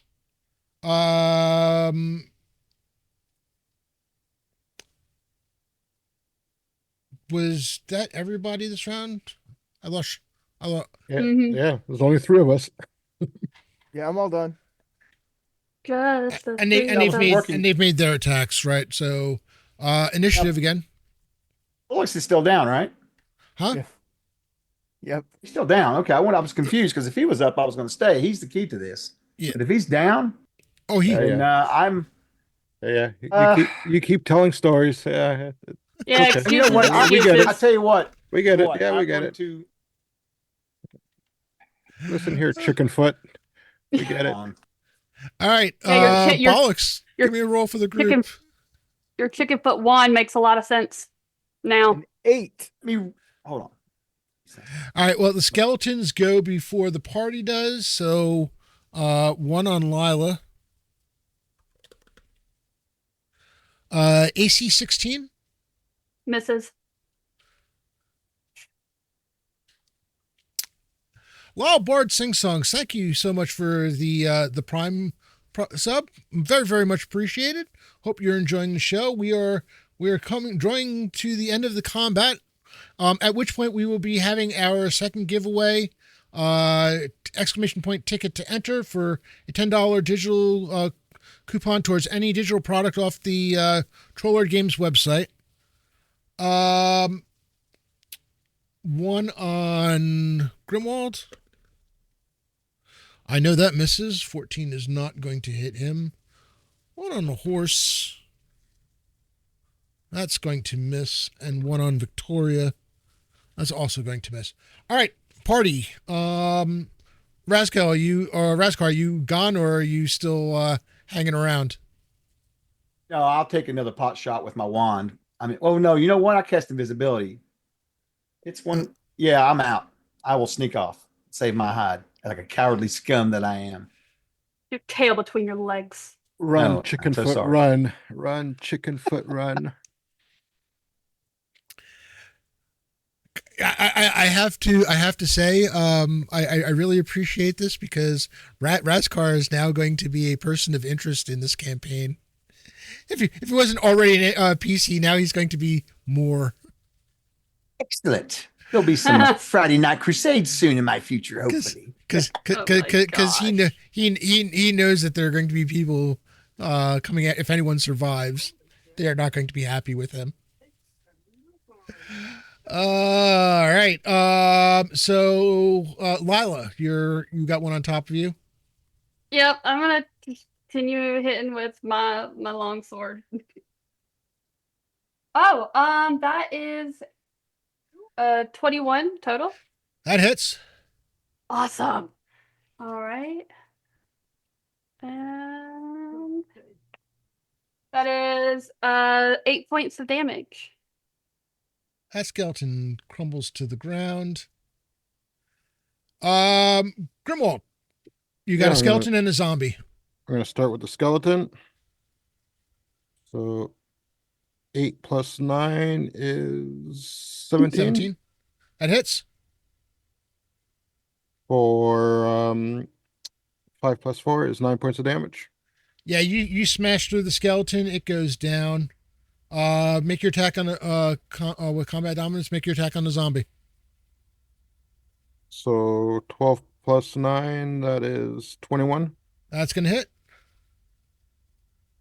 For 9 points of damage again. Down goes zombie. All right. I don't know. Mysteries, man. Victoria swings at the one to her right. That's going to hit. And that's going to take that zombie down. And let me just see. Yep. And suddenly, the battlefield is quiet. The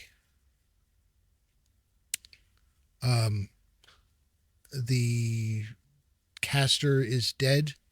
The undead are all defeated. Those that did not make it out of their graves have fallen silent. The rune goes from red, the reddish glow from when it was interrupted, to a yellowish color. And you see Victoria bring Argus away. The stone itself, the yellow color spreads, glowing Oh, it's not brighter, enabled either. Let me check all these. and encapsulating the entirety of the obelisk type tombstone, and it then crumbles to dust. And all that remains are the two live party members, Victoria and the corpse of Bollocks. Got some good stuff on me. You should check it out.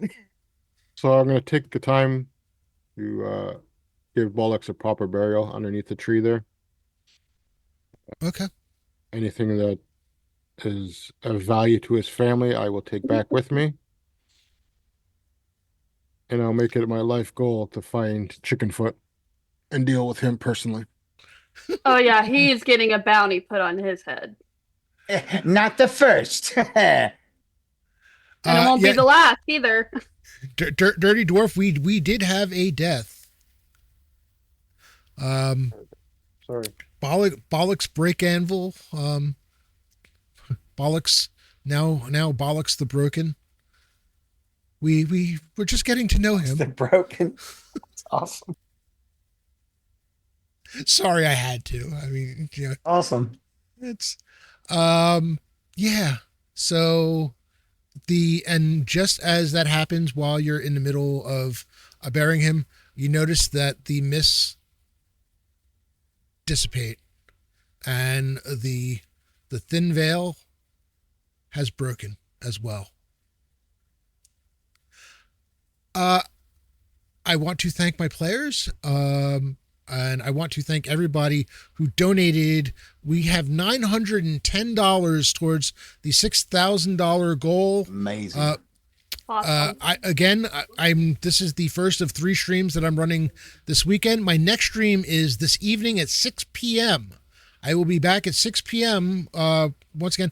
I'll also be playing in about an hour on Troller Games stream because I'm a maniac, and well, so is Coco Bunny because she'll be joining me because we're both maniacs. Right. But thank you so much, players. I had a lot of fun. It was an interesting party dynamic, to say the least. Frank, thank you so much for joining us. You were, really glad you were able to make it with, be our 4th player. Very, very much appreciated joining us on short notice. Chuck, thank you for your help in, getting Frank and trying to get others. I know 9 a.m. on a Friday is not an easy thing. So, thank you for everyone who's been hanging out. We are going to be raiding into Orc Skull. Orc Skull is on, right, Che? That is today that he's on the 8-hour show. All right. I think I saw him on. Is that Orc? Is that with a C? He's not. You're raiding into Orc Skull, but no one's going to raid into me. I just want to make sure I got this right, Jay. So we're just going to start fresh, I guess. I need to. What I'll probably do, Rob, when you're done. It does look that way. Okay. Just want to take a minute here to thank you, Rob, for putting this together, and everybody else behind the scenes. I'm staying on. Such a great cause. So anytime you need a player, please hit me up. I'm more than willing to support such a great cause you guys are doing here today. Awesome. Jay, I would stay on, but I really need to have You're talking about me. I'm staying on. Oh, you're staying on. Oh, that's true. Oh, that's right. You're already on your stream, right? Yeah, I'm live. Yeah. All right. Well, in that case, we're just gonna we'll raid into Troller Games. If you can, Orc Skull stream is what? Is it ORC Skull, or did he something like ORC? Weird, it is ORC. If you could at least do a lurk on that, we'll raid into Troller Games in just a minute. We do have the second of the giveaways. Kern 3 won the first one, so let's get that set up to Rob go. Yes, I'm gonna duck out so I can get mine because I got some giveaways. I'm gonna give away over here and get our stream ready to go. Thank you everybody for letting me play. Rob, thank you. It was a pleasure. Great job on raising the money. This is a great start. I think we're gonna kick some serious ass. So seriously, yes. Good to see I'm you gonna again, hop Chuck. off over there though. I'll see y'all later in just a little bit. Thank you so much, everybody. All right. So for the giveaway, we have 13. We are closing the giveaway. Actually, I'll give you 1 minute less. So we'll go to a stream ending stream for this. Final chance for the giveaway! ! Ticket. There we go. Last one in. And closing the giveaway. And drawing a winner. DM Chris 1972. DM Chris, do me a favor and if you can send me a DM on Discord, it is I'm Phantom NJ on Discord. Actually, you might be. I'm not sure. You might be in my Discord server or not. I know there was someone else with the DM tag that joined the other day, and I will get that to you. Again, thank you everyone. $910 towards my personal goal, and we are at total. We are just shy of $6,000 towards That's the 26,271 goal overall. That is an amazing number. We are only, we're really only 2 streams in. So let's keep the momentum going. Oh, well, actually, technically, we're 3 streams in because Orc Skull is going as well. So get your lurks up for Orc Skull, but we are raiding into Troll Lord Games. And I will see you all back again at 6 p.m. this evening here on this channel with a brand new different party, including some faces that you may be familiar with from other places. So please tune in for that, 6 p.m. Eastern Standard Time. See you all then. Bye, everybody. Bye.